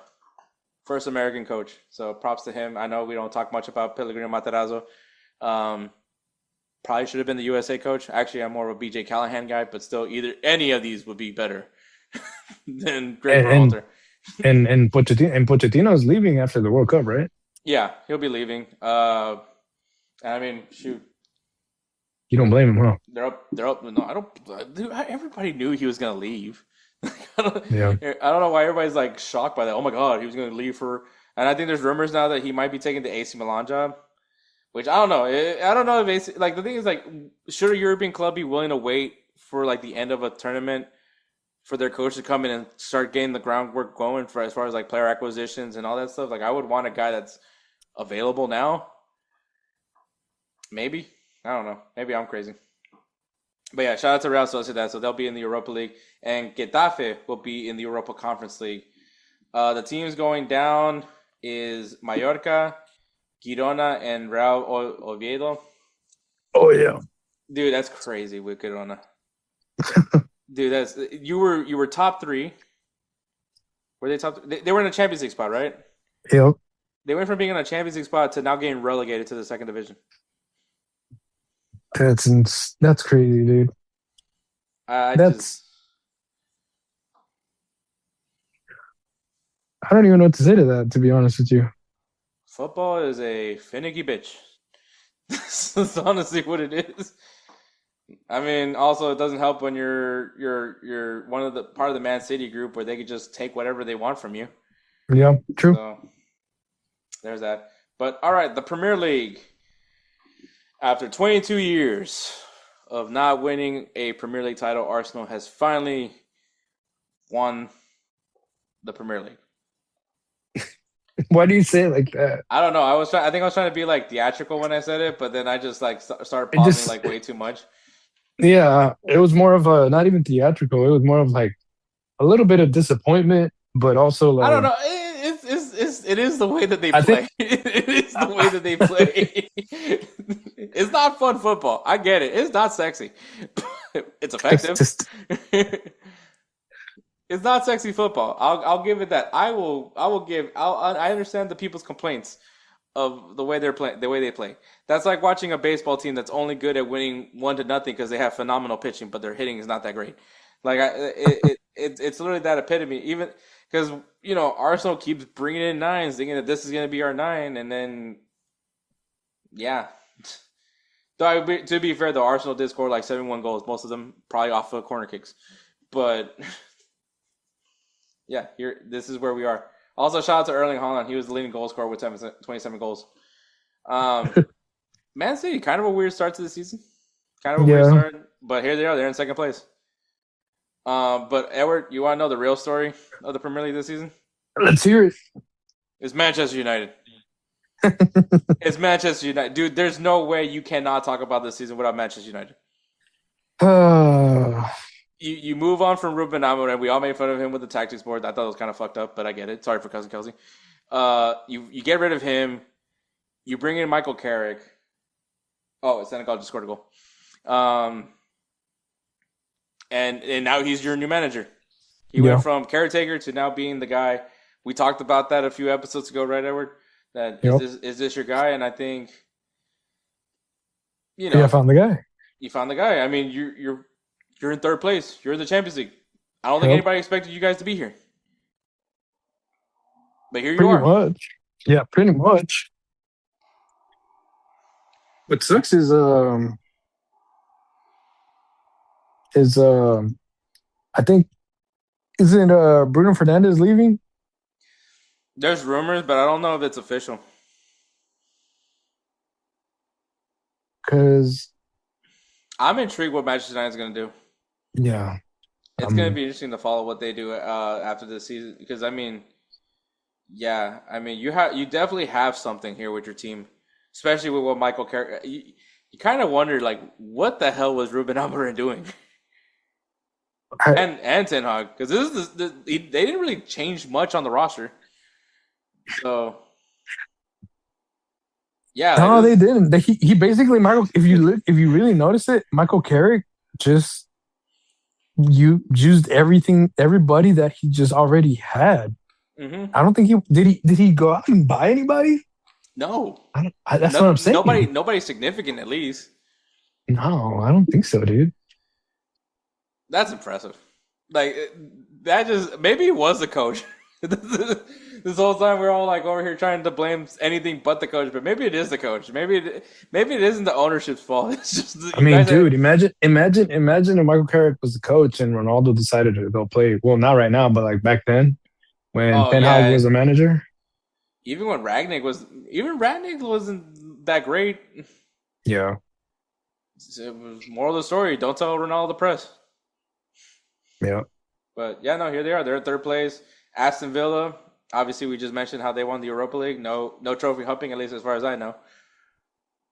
But they're here in fourth place in the Champions League. That's crazy. And then because of that, because Aston Villa automatically qualified for a Champions League spot for in the Europa League, it opens up an extra Champions League spot in the Premier League. And guess who got that?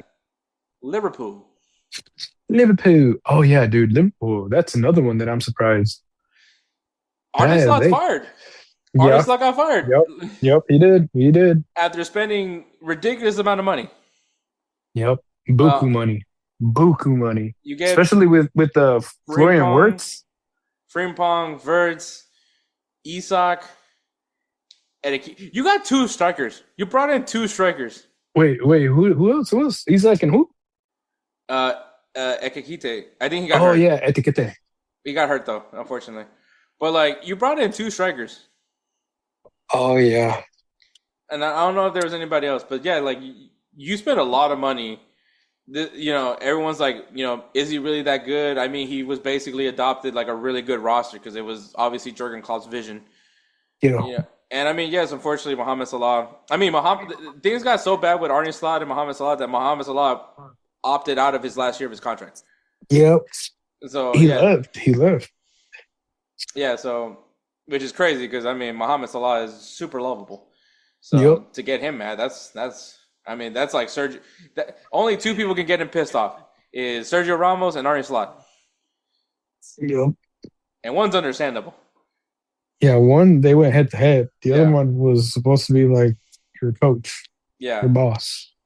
So there's that. But yeah, so props to them. Bournemouth going to the Europa League. Sunderland newly promoted. Sunderland was newly promoted. I think maybe last year or this year. I forgot. It doesn't matter. Actually, I think it was. I think they're back and forth. I think here and there every couple of years. But they're in the Europa League. Actually, no. Sunderland hasn't been in the Premier League in years. Oh, really? But now they're going to the Europa League.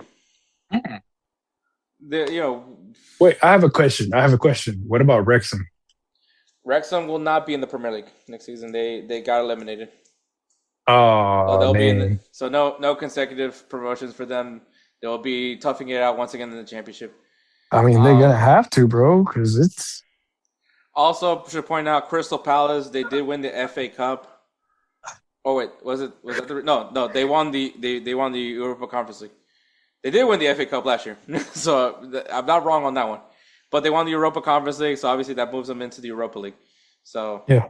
congratulations to Crystal Palace. Also, shout out to Chris Richards because he plays for Crystal Palace. And in the Europa Conference League, we have Brighton. Brighton will be there. Chelsea finished in 10th place. It's going to be a team to follow, just in general, just because of a lot of things. But Xabi Alonso is expected to be the next manager. I think he should have probably waited a little longer just to get that Liverpool job, if you ask me. But we'll see how it pans out over there. Apparently, he's expecting to. Well, he's going to try to bring Arda Güler Yeah. to Oh, Chelsea. So we'll on a see. loan, on a. I think he's trying to buy. Oh no, Abramovich is not going to loan him out. He's gonna have to buy them. We'll see what happens with Chelsea with Xabi Alonso. I honestly will say maybe you should have waited a little longer. Liverpool job seemed like with all that was going on with Liverpool, maybe you would have been a good shot. Oh, you know damn well he would have gotten that real quick. Bro, he just just alone the fact that he has Frimpong and Wirtz, like he knows how to get the best out of those two. Mm-hmm. Dude. Yeah, Yep. he should have waited. But you know what? Hey, beggars can't be choosers. Next, you know, he's gonna end up buying Frimpong and Wirtz at a bargain for Chelsea because they're not doing anything over there. At Liverpool? Probably. It wouldn't be shocking. Yeah. It'd be funny. It actually might be kind of funny if that happens. Because I think Chelsea does have the money to back that up. All right. Teams that are getting relegated into the championship will be West Ham United, the Hammers. They're going to be blowing bubbles in the championship. Burnley, shocking. They're going down. And Wolves will also be going down. But if you're a Wolves fan, be really excited because also just overall great guy move, in my opinion. Raul Jimenez is planning to actually not come to North America, whether it's MLS or Liga MX. He's actually going to go and play for Wolves and try to get them promoted to the Premier League next season. Oh wow, that's a guy who believes in the club. That's a what a guy moment right there. What a guy! What a guy! I love Raul Jimenez, by the way. I was very boldly saying that he was going to surpass Chicharito, which I think is still possible, maybe. In this World Cup, maybe. Maybe in this World Cup, maybe a few friendlies on the way. But I really hope he does because I think he should be like the all-time goal scorer for Mexico. Obviously, it's unfortunate what happened with his injury that like prevented him from playing more games. Imagine in a world where you had more Raul Jimenez and not so much Peralta. Oh yeah, so that would be a nice world. that would have been so much better. But Spurs, they lucked out. They lucked out by the skin of their chinny chin chins because they were 2 points ahead of West Ham United. So they will not be relegated. And I said it like if Tottenham got relegated, you would have not heard the end of it from me. I would just, oh my God. Yeah, Tottenham lucked out. Yep. Because I would not, dude. Not only would I be annoying to Tottenham fans, but I would be annoying the fuck out of Edward. Sorry for cousin Kelsey. Yeah. Yep. So Edward is also maybe great. I'm not even a Tottenham fan, but I knew the consequences of what would happen if they got relegated. And that's me. That's me. Consequence, thy name is Hector. You know, I would have gone out of my way to like track every single loss in the championship for Tottenham. Oh, 100%. And the goals and the Yeah, I would have been watching them like a hawk. Yep. But anyway, it's not happening. They're going to be alive, so we'll see what happens there. But look, we were talking about Gordon earlier, and I'm going to just say my thoughts on him. If he was so good, then why is Newcastle in 12th place? Yeah. I know it's a team sport. I get it. But but like I'm just saying, 80,000 for a guy that's probably gonna be back up to Rafinha is crazy to me. Yes, I see the vision of Hansi Flick. Like 80 million. He's gonna press the heck out of his opponents. Trust me, I know. That's the only. But I mean, like, What are you putting him over Rafinha? No, unless you decide to put Rafinha at the camp spot, which I mean, dude, that's just not fair. That's crazy. All that pace up front. Yeah. And then you also have Pedri, who will feed anybody a freaking nice ass pass. Even Frankie De Jong. Pedri has like that. It's so weird. Pedri is a combination between Xavi and Iniesta. He has the regateo, the croqueta, the Iniesta, but he has the vision of Xavi. It's insane. Also gets phone numbers, so there's that too for him. Well, him and Gavi. Yeah. Also happy to see Gavi be healthy for once. That was a nice change. Yeah. But yeah, no, that's the leagues, man. Look, okay, I guess more and more I'm starting to see why Gordon would at least make sense to Barcelona, but it's the Hansi Flick system. I think at the end of it, but yeah, I still think they should go get Bastoni. Why am I saying these things? I don't want you guys to have good players. I hate this podcast. Oh man! Why am I rooting for you guys? You want to root for you want to see the team build up and actually start having trouble again. That's what you want. That's what you want to see. I am so I hate the fact that Real Madrid didn't capitalize as much as they should have when Barcelona was bad. Oh, dude, they had a lot of. I'm surprised myself, dude. Like Barcelona, even when they were bad, want the La Liga. It's like, oh, dude, that was insane too. I was like, what? They won it? Yeah, I was surprised thanks too. to Aubameyang. So yeah, is he? And I even can't hate on Aubameyang. I love Aubameyang. Aubameyang that dude is a people's player. Like that dude there, he just makes everybody happy. And then he does the little Dragon Ball celebration. Dude, you know how pissed off I was that I couldn't be in the moment for that. And then, dude, I still miss it when he played with Rose, and then in Borussia. Yeah. Oh man, that was. I feel like I just need to become a neutral.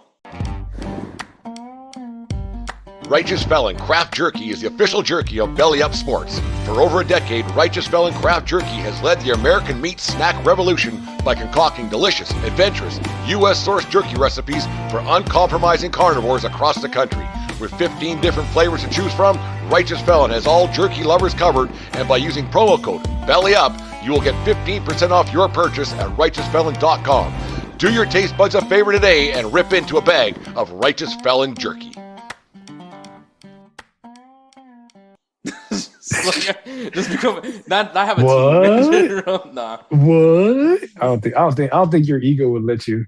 No, if Real Madrid all of a sudden starts winning everything, your like your neck vein would pop out. I mean, it's gonna be a rough watch for me. Everyone knows I'm not a Jose Mourinho guy, but it's gonna be an interesting season. That's all I gotta say. Yeah. Are you gonna change your mind if somehow Real Madrid has like a 10 games unbeaten streak? If Jose Mourinho wins the La Liga, I'll change my mind on Jose Mourinho. I mean, there's gonna be a downfall. Let's be honest. It's Jose Mourinho, but oh my god, does he not?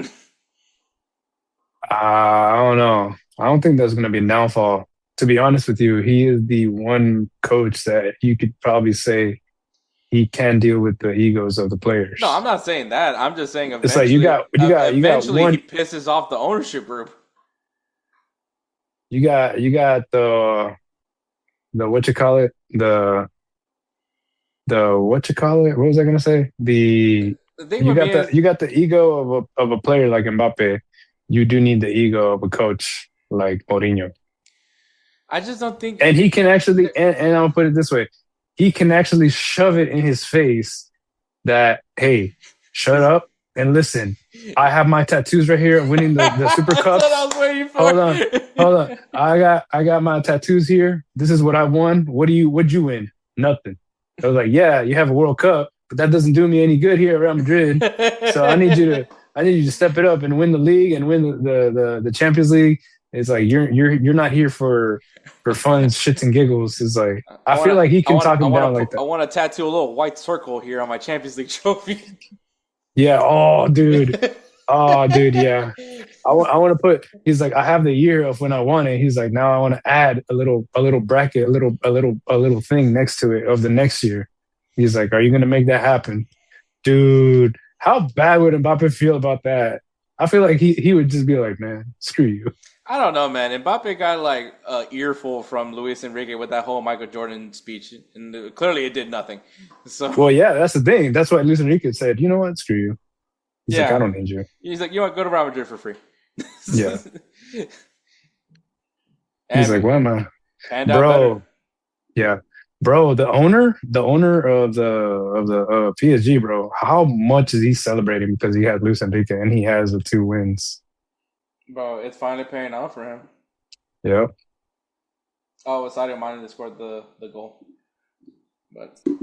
But all right, guys, that is the leagues. We're gonna take a break, and we'll go into players of the week. Quick update: I don't think we're gonna do a World Cup preview episode, mainly just because of the fact that I'm going to Nevada this weekend, and that World Cup starts in June 11th. Is that where the World Cup starts? I think so. Yeah, so it's gonna be like just a really short turnaround. So what I will say though, because it's not like we're not Edward's taking a break, but Belly Up Sports, we are doing a super show for the World Cup. So we're gonna be covering the World Cup throughout the tournament through Belly Up Sports. So that's gonna be more where I'm gonna be at. So there's still gonna be coverage of the World Cup. It's just not gonna be insert MFC. Like I said, we're going into our off season, so we're gonna take a break. I was wanting to do a World Cup preview episode, but like I said, it's just time is kind of a bitch. So that's the only reason why. But you know, Edward, if you want to do like a quick like who you think is gonna win the World Cup, maybe your top 5 teams that might win. Spain. You know what? Just to see if it can happen, Argentina. France, of course. Who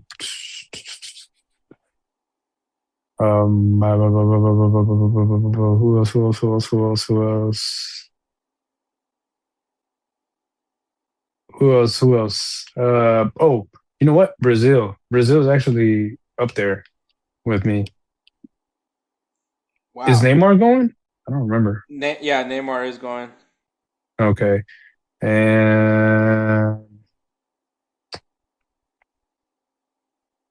hold on. My mind's still going. I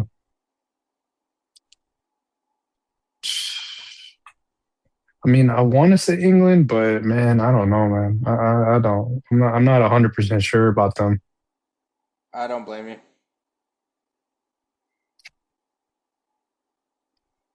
Yeah, because damn.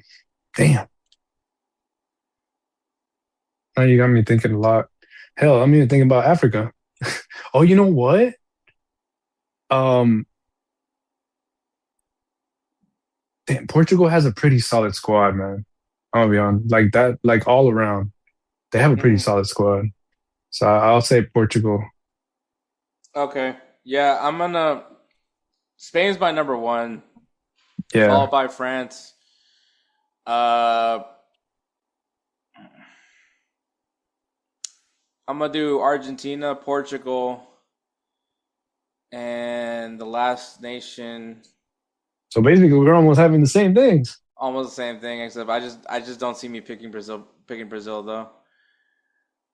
But I don't know if there's like another country that like really jumps off the board for me. I mean, Germany, dude. Germany, yeah, yep, you're right, Germany. It could be Germany. So yeah, Germany would be my last. That's the thing, though. It's not because there's a lack of teams, but it's more of like there's a lot of good teams. This is a little bit harder because it's like 48 teams, and now the fact that third place team, because it's like it opens up for like a bunch of possibilities of upsets. Yeah. Or like a good team could end up in third.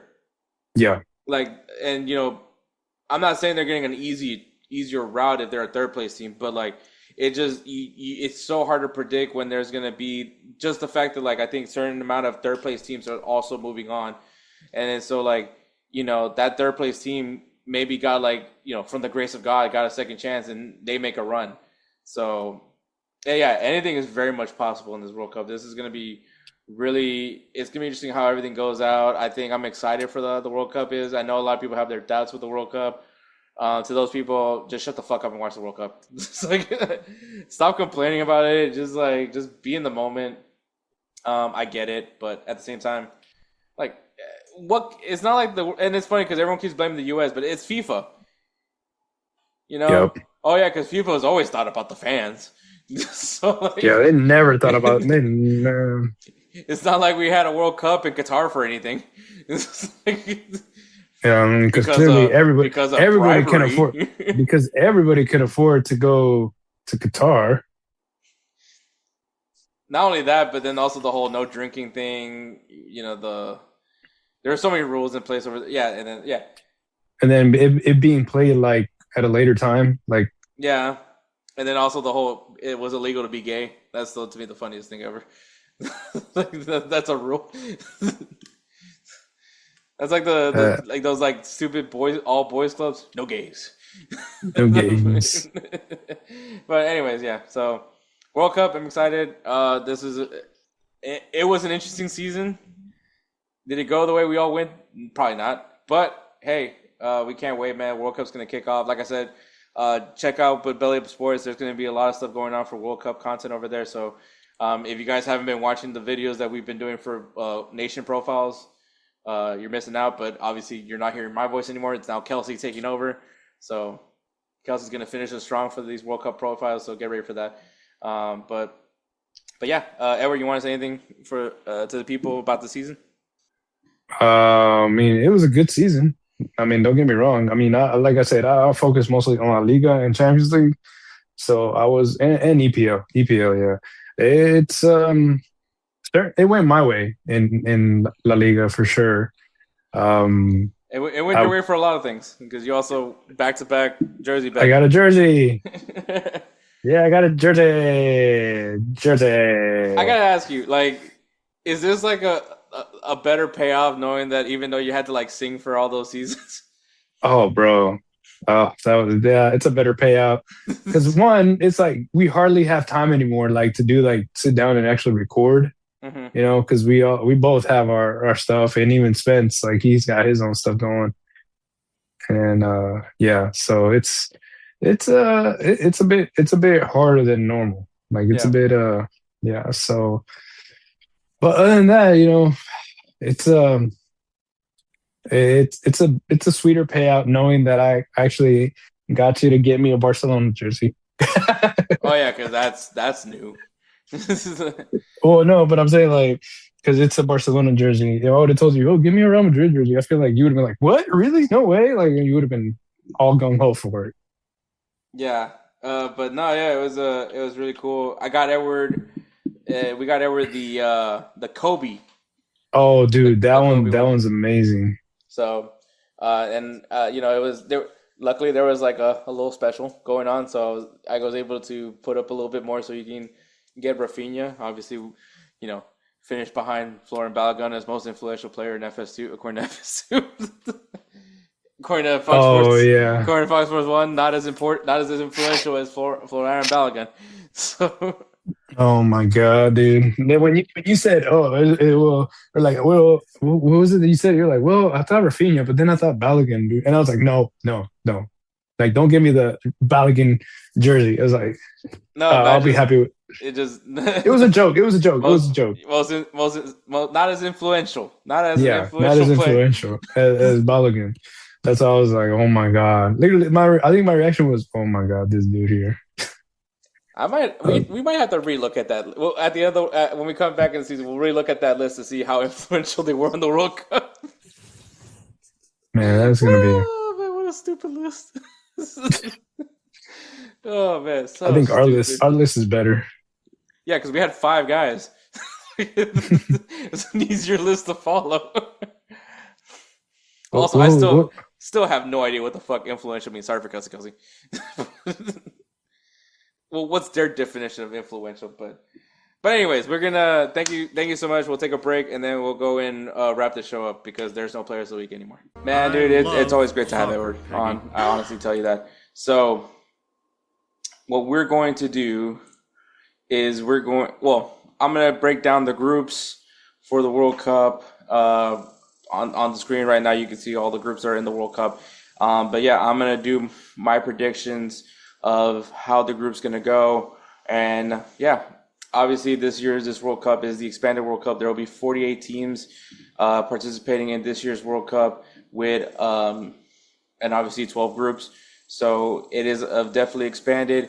The big thing, obviously, first place, second place automatically move on to the knockout rounds, and then the best third place teams move on to as well. So there is at least a new fold in the tournament that could be a game changer. You know, some of those teams that are actually pretty good can still have a shot in moving on to the World Cup. But we'll start things with Group A. Group A features one of the host nations, Mexico, South Africa, South Korea, and Czechia. This is honestly a really interesting group, obviously because it is Mexico. It is very important for Mexico to be able to perform their best in front of their country.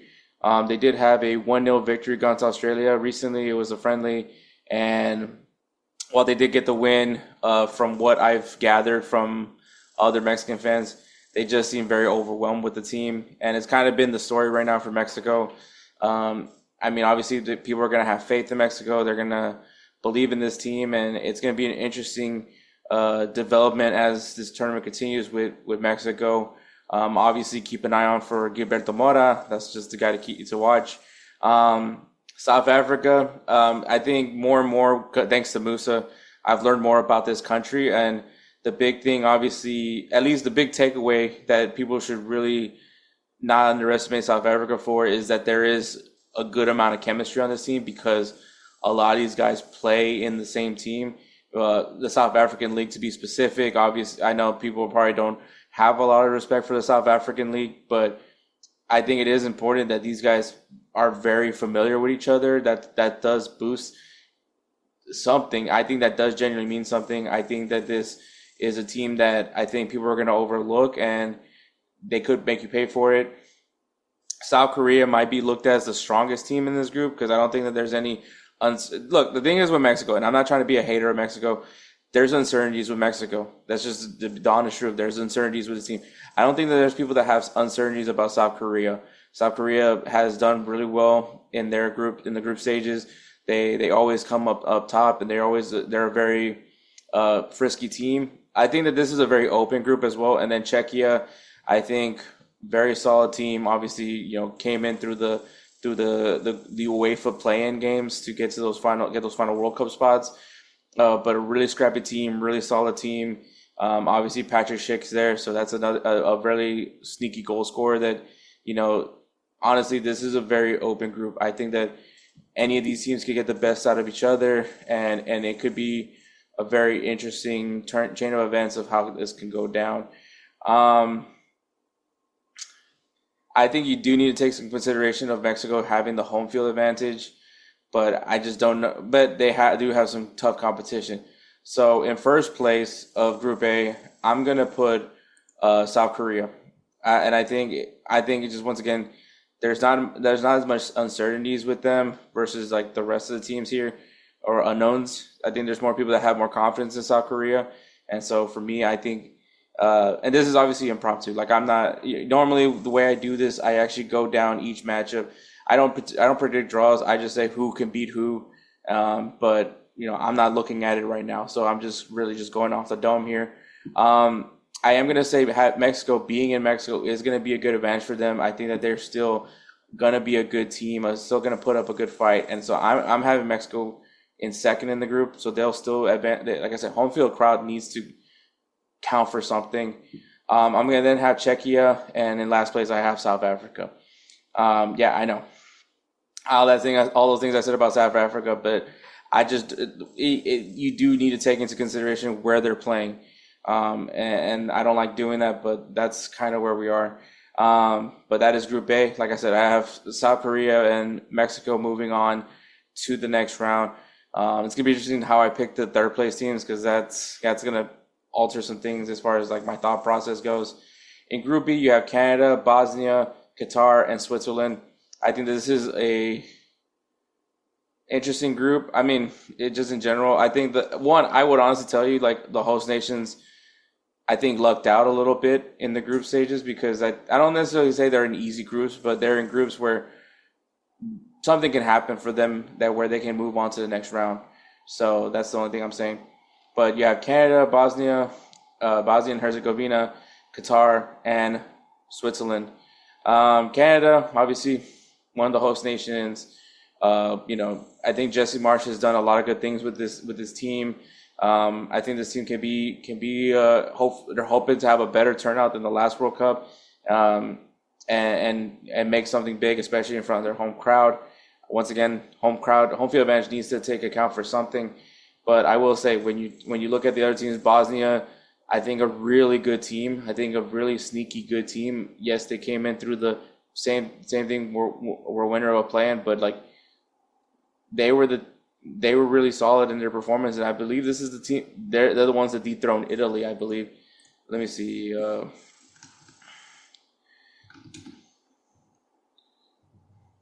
I think they're the ones that beat. Yeah, they're the ones that eliminated Italy. So like that needs to take account for something. Qatar, obviously, now coming back to the World Cup. Obviously, last year they were the last World Cup. They were the host nation. Not a great World Cup for them. I mean, obviously, everything that Qatar has been doing, trying to build a superpower nation in football over there in Qatar. A lot of things have been invested into that national team and that system. And I mean, it's now starting to pay off, right? Because they are winning cups. They are, getting results as far as in the Asian perspective, and obviously qualify for the World Cup. So they're clearly doing right things. It's just the question is, can they do it against bigger competition? And I feel like we haven't really seen it. Obviously, they played in the Gold Cup a few times, but once again, when it came to going up against like the U.S. or Mexico or Canada, they just couldn't live up to the billing. And then Switzerland, solid team, very sturdy, good unit. I think a team that usually seems to be a tough battle when you go up against them. So this is a very interesting group. Once again, I think Switzerland is probably the better team in this group. And I think it just comes down to Canada and Bosnia and Herzegovina, like who can overcome the other. And like I said, home field advantage should take account for something for Canada, right? And I think that's what I'm gonna kind of do the same thing with Mexico. I just don't think they're the best team in their group, but I think they can come out top. And then I'm gonna put Bosnia in third place. So that's how I have Group B going. In Group C, you have Brazil, Morocco, Haiti, and Scotland in this group. It's good. Yeah, this is Brazil. Obviously, all eyes on them. It's been a while since they've won the World Cup. Last time they won the World Cup was in 2002, and since then it's just the team that has all the star power. And I mean, now you got Carlo Ancelotti in charge of the team, a guy that's very familiar with a lot of the Brazilian players in general. I think that this is kind of, it's going to be interesting to see Brazil doing it with a manager that's not Brazilian. They have the talent. The question is, can the talent finally showcase when it comes to the bigger stage? I think they're going to have a great test for Morocco. Scotland's also going to be a good challenge for them. But they need to have a strong performance, and to even be in the conversation for World Cup. I have my concerns with Brazil, and that's probably why I'm so hesitant in putting them even in the top five. And I think when I was talking with Edward, Morocco, obviously, really good team. Went further than any African nation has ever gone in the World Cup in the last World Cup, getting to the semifinal. And on top of that, obviously won African Cup of Nations. A lot of controversy on that win because I don't think they won outright, but they are technically the winners of the African Cup of Nations. But they once again still had a strong performance in the African Cup of Nations to get to the final, even though they did lose to Senegal. Haiti, I mean, it's a Caribbean team that we're all going to be happy to see them competing. Question is if they can do something here, and they're definitely in a tough group to be in. Scotland, I mean, physical fighting, all those things that you think of Scotland, they'll be there. I think that they'll be a massive thorn to Brazil and Morocco as far as to decide who's going to win the group. Brazil, everyone should be winning the group.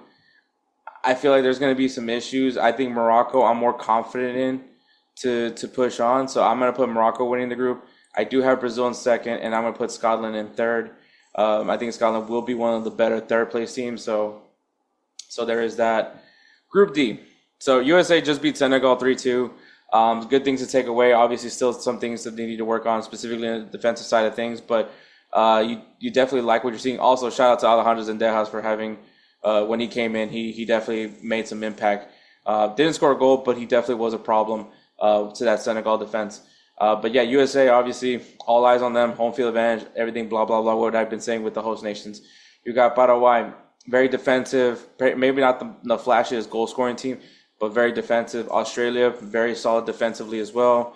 And then you have Turkey, who honestly got put in a great group for them. A lot of talent there, a lot of solid players. Arda Güler is a player to watch. Kenan Yilmaz is another guy that you keep an eye on as well, among other star players like Shanalolu, all those things.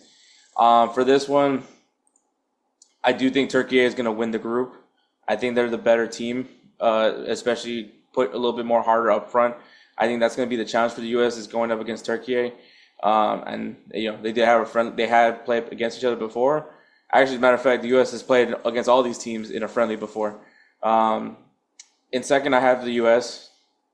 I think Paraguay and Australia are going to be good matches, but I mean, especially from what I saw from this team as a unit, I think that this team is not going to be an easy out like people think it is.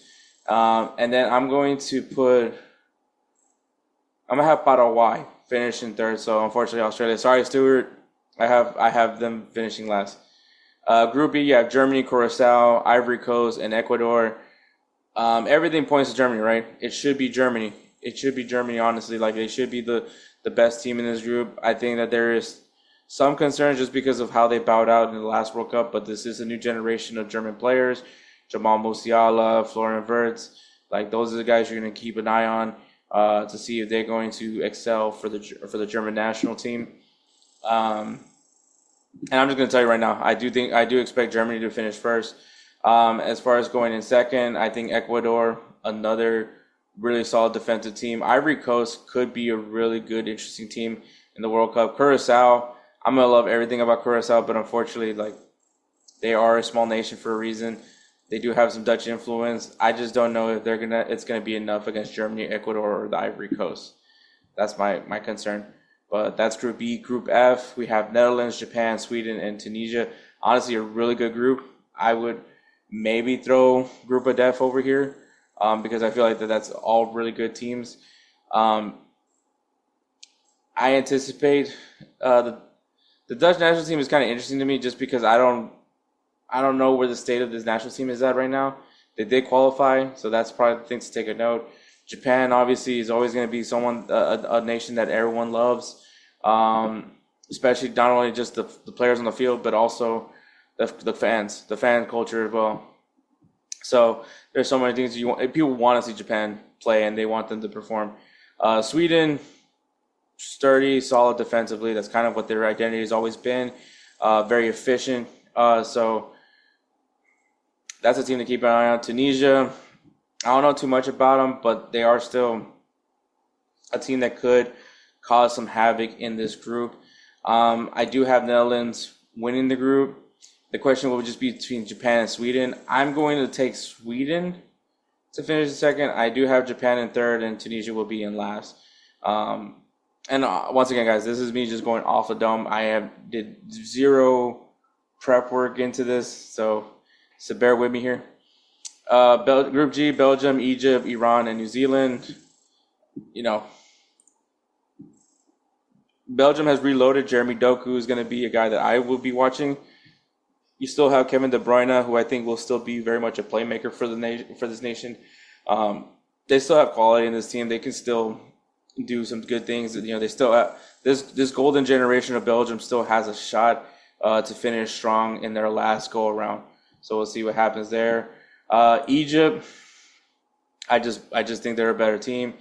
I'm going to actually say Iran over New Zealand. No offense to anybody that loves New Zealand and everything, but I think Iran does have some good quality, and they're very feisty, and there's a lot of fight in this nation. So I think that's what I'm going to see from them. In Group H, you have Spain, Cape Verde, Saudi Arabia, and Uruguay. I think that this group can be a little bit straightforward. Spain is obviously one of the favorites to win the World Cup. Uruguay could be a scrappy team. So a lot of variables can happen. I think Spain does, in fact, win out the group. I think Uruguay does come in second. And then I'm going to side with Cape Verde. No offense, Saudi Arabia. But like I said, I'm just going off the dome here. Group I, we have France, Senegal, Iraq, and Norway. This is awesome. Honestly, this might be the group of death. This is probably the group of death. I'm going to label Group I as the group of death. France, Senegal, two really strong teams in their region. Norway, we're going to see the coolest thing ever in the United States. We're going to witness Kylian Mbappe versus Erling Haaland. That is an amazing matchup. But when it comes down to it, I'm going to say France does win out the group. I don't think anybody's going to win out every single match, but I do think that France and Senegal is going to be an interesting matchup. It's also the Moussa Bowl, by the way, because Moussa obviously is French, but he does have Senegalese roots. I'm going to put Senegal at second. I think that they're a proven team. I'm going to have Norway at third. I think Senegal can get one out of Norway, and I can see Norway draw with France or draw with Senegal, one of those two scenarios. But I think Norway is going to be a fun team to watch, especially with Erling Haaland, Martin Odegaard, and just the rest of the Norwegian players that are over there, because there's a lot of guys that are playing for big teams in Europe from Norway. In Group J, we have Argentina, Algeria, Austria, and Jordan. I got Argentina. I mean, I think that they're outright the best team in the group. I'm going to take Austria because I do think that they're getting sturdier and sturdier under Ragnick. Is Ragnick still the coach? Let me see. Ralph Ragnick.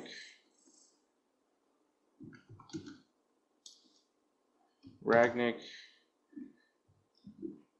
me see. Yeah, he still coaches the Austrian national team. So, and then I'm going to take Algeria. I think Algeria is obviously one of the stronger African nations.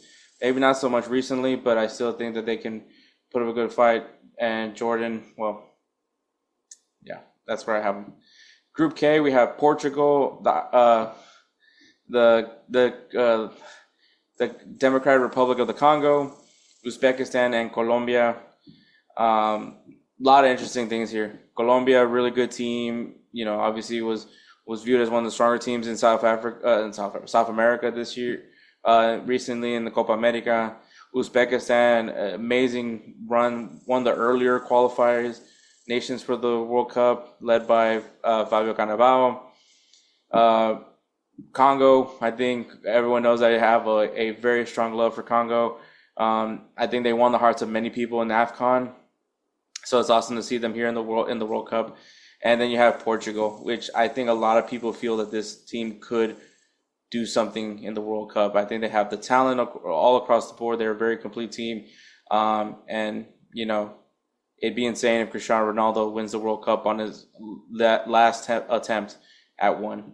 I do think Portugal wins the group, followed by Colombia. And I'm going to say Congo. I think there's going to be a lot of Congolese people at these matches. So I do see that in a scenario that the Congo can use that to get the best out of Uzbekistan. In Group L, the final group, we have England, Croatia, Ghana, and Panama. Really interesting group. Panama, unfortunately, I think with the loss of Coco Carrasquilla because I think he's going to be out for the tournament. That's a big loss for them, but we'll see if they can kind of just ruin some of these guys' chances. England, obviously, a lot of eyes are going to be on England. Many people are probably going to feel like they should be a strong favorite for the World Cup as well. Croatia, I just don't know. Honestly, I think they're getting older, but there's probably some young Croatians on this team right now that could probably make a good push to keep Luka Modric. By the way, this is going to be Luka Modric's last ride. Like this, he's announced that he's going to retire at the end of the World Cup. So there's something to play for Croatia. Ghana, they're an interesting team. Obviously, always put up a good fight in the World Cup, so don't underestimate them. Panama, I mean, more and more have become one of the stronger Central American teams in recently. So I would love to see them, pull one out as a Central American. So we'll see what happens there. But I'm going to say England. Actually, I'm not.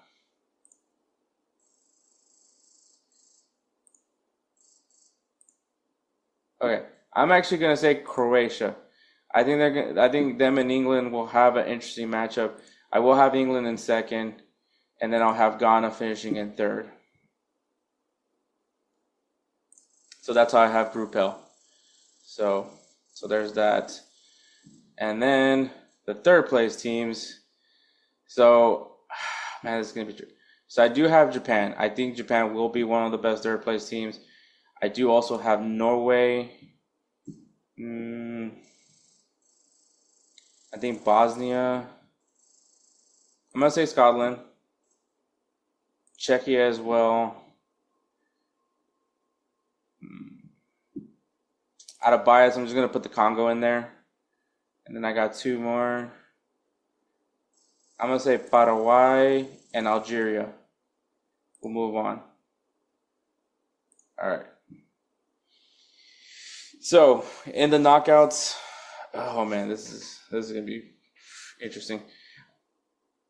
In the knockouts, okay, so the first matchup that from what I've picked, so I'm using the FIFA World Cup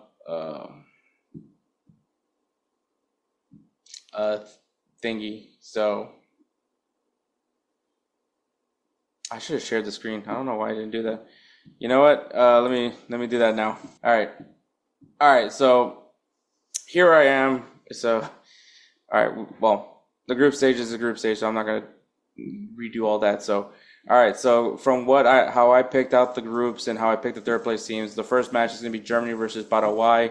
I'm gonna say Germany does beat Paraguay. I think Paraguay puts up a strong defensive battle, but I think Germany will just tire them out. France and Japan, that's just so unfair, but I have France beating Japan. This is interesting. In Los Angeles, we're going to have Mexico versus Canada, the way everything's going, but I'm going to have Mexico. It is in LA, strong Mexican fan base over there, so I'm going to have them moving on. Netherlands versus Brazil, I think that this is going to be a really good one. I still have my concerns with Brazil, man. I still do, and I think that I'm going to pick the Netherlands. I know that sounds so stupid, but I'm just going to do it. We got England versus Colombia. I want to pull for Colombia so bad in this matchup. But it's in Canada, so I don't think weather would be at least too much of a factor. So I'm going to give it to England. Spain versus Austria. Give me Spain. Then we have Turkey versus Bosnia. That's interesting, but I'm going to have Turkey beating Bosnia. We got Belgium versus Czechia. Give me Belgium. Morocco and Sweden. This could be an interesting matchup right here, especially with Sweden's defense. That could be interesting. I'm going to say Sweden. I think this is where I'm going to pick Sweden over Morocco. Then we have Ecuador and Senegal. This is going to be a fun matchup, but I'm going to take Senegal to move on. We got South Korea versus Scotland. Ooh, that's also an interesting group. I'm going to take South Korea. So I'm going to do that. Croatia versus the Congo. Give me Croatia. Sorry, Congo. All right. In Miami, of all places, Argentina versus Uruguay. Man, this is going to be a good one. It sucks that this is in like the first round. Because I can see a way where Uruguay beats Argentina. I really do.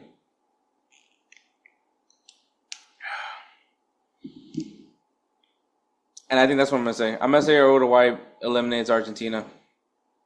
I have my concerns with Argentina as well, but they are a good team. No, screw it. It's Argentina. USA versus Egypt. This can go either way. In Dallas, I'm gonna say US finds a way to scrap against Egypt. I think Egypt. Kind of similar to Senegal. I think US had a good showing against Senegal, so I'm gonna just leave it at there. We got Switzerland versus Algeria. Give me Switzerland. And Portugal versus Norway. Wow, potentially Erling Haaland versus Cristiano Ronaldo. But I'm gonna take Portugal. I think they have a more complete team. But we'll go back to the top, and then we have Germany versus France. That's just so not fair. Man, it's gotta be France. Germany's gonna be a good team. I mean, I would love to see Germany beat France just to like shake things up a bit. I just don't think. I think France is gonna be very strong, very complete. They're more complete than Germany, in my opinion. We got Mexico and the Netherlands. That's just hilarious. That's interesting because it's in Houston, so there's gonna be a strong Mexican fan base in Houston. Do I see the fifth game curse finally being lifted for Mexico? I don't think so. I think Netherlands. This is where it ends for Mexico. England versus Spain. A rematch of the Euro. Give me Spain. I think Spain's better than England right now. Turkey and Belgium. I'm going to say Belgium. I'll say Belgium moves on. Sweden versus Senegal. I'm going to go with Senegal. Senegal moves on. South Korea and Croatia. Give me Croatia. Argentina versus USA. Argentina. I think this is where it ends for the U.S. And I was hesitant about even giving them Egypt. But Switzerland versus Portugal.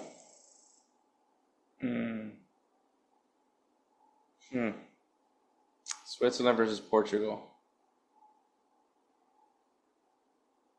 I'm gonna give it to Portugal.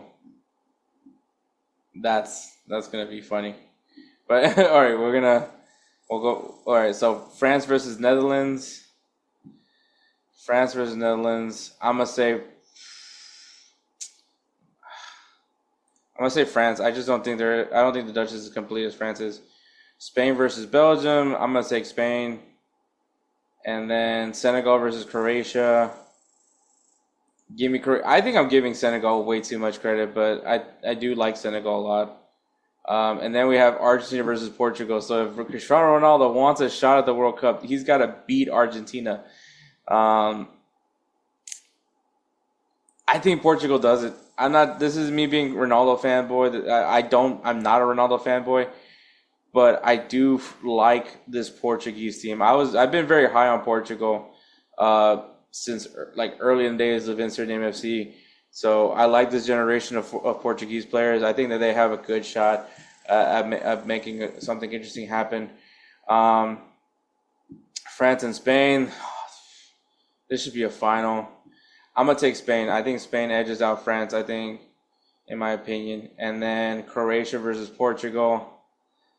I'm going to say Portugal.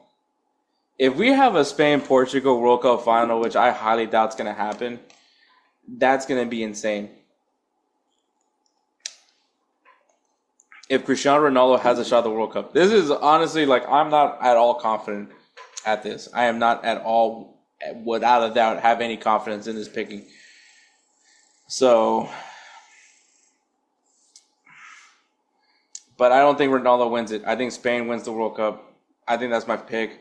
So if I had to do my top 5 teams that I think might win, Spain's number 1. Second, it is not Portugal. I think second is France. France is my second team.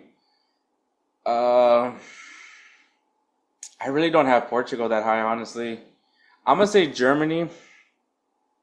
So Spain, France, Germany.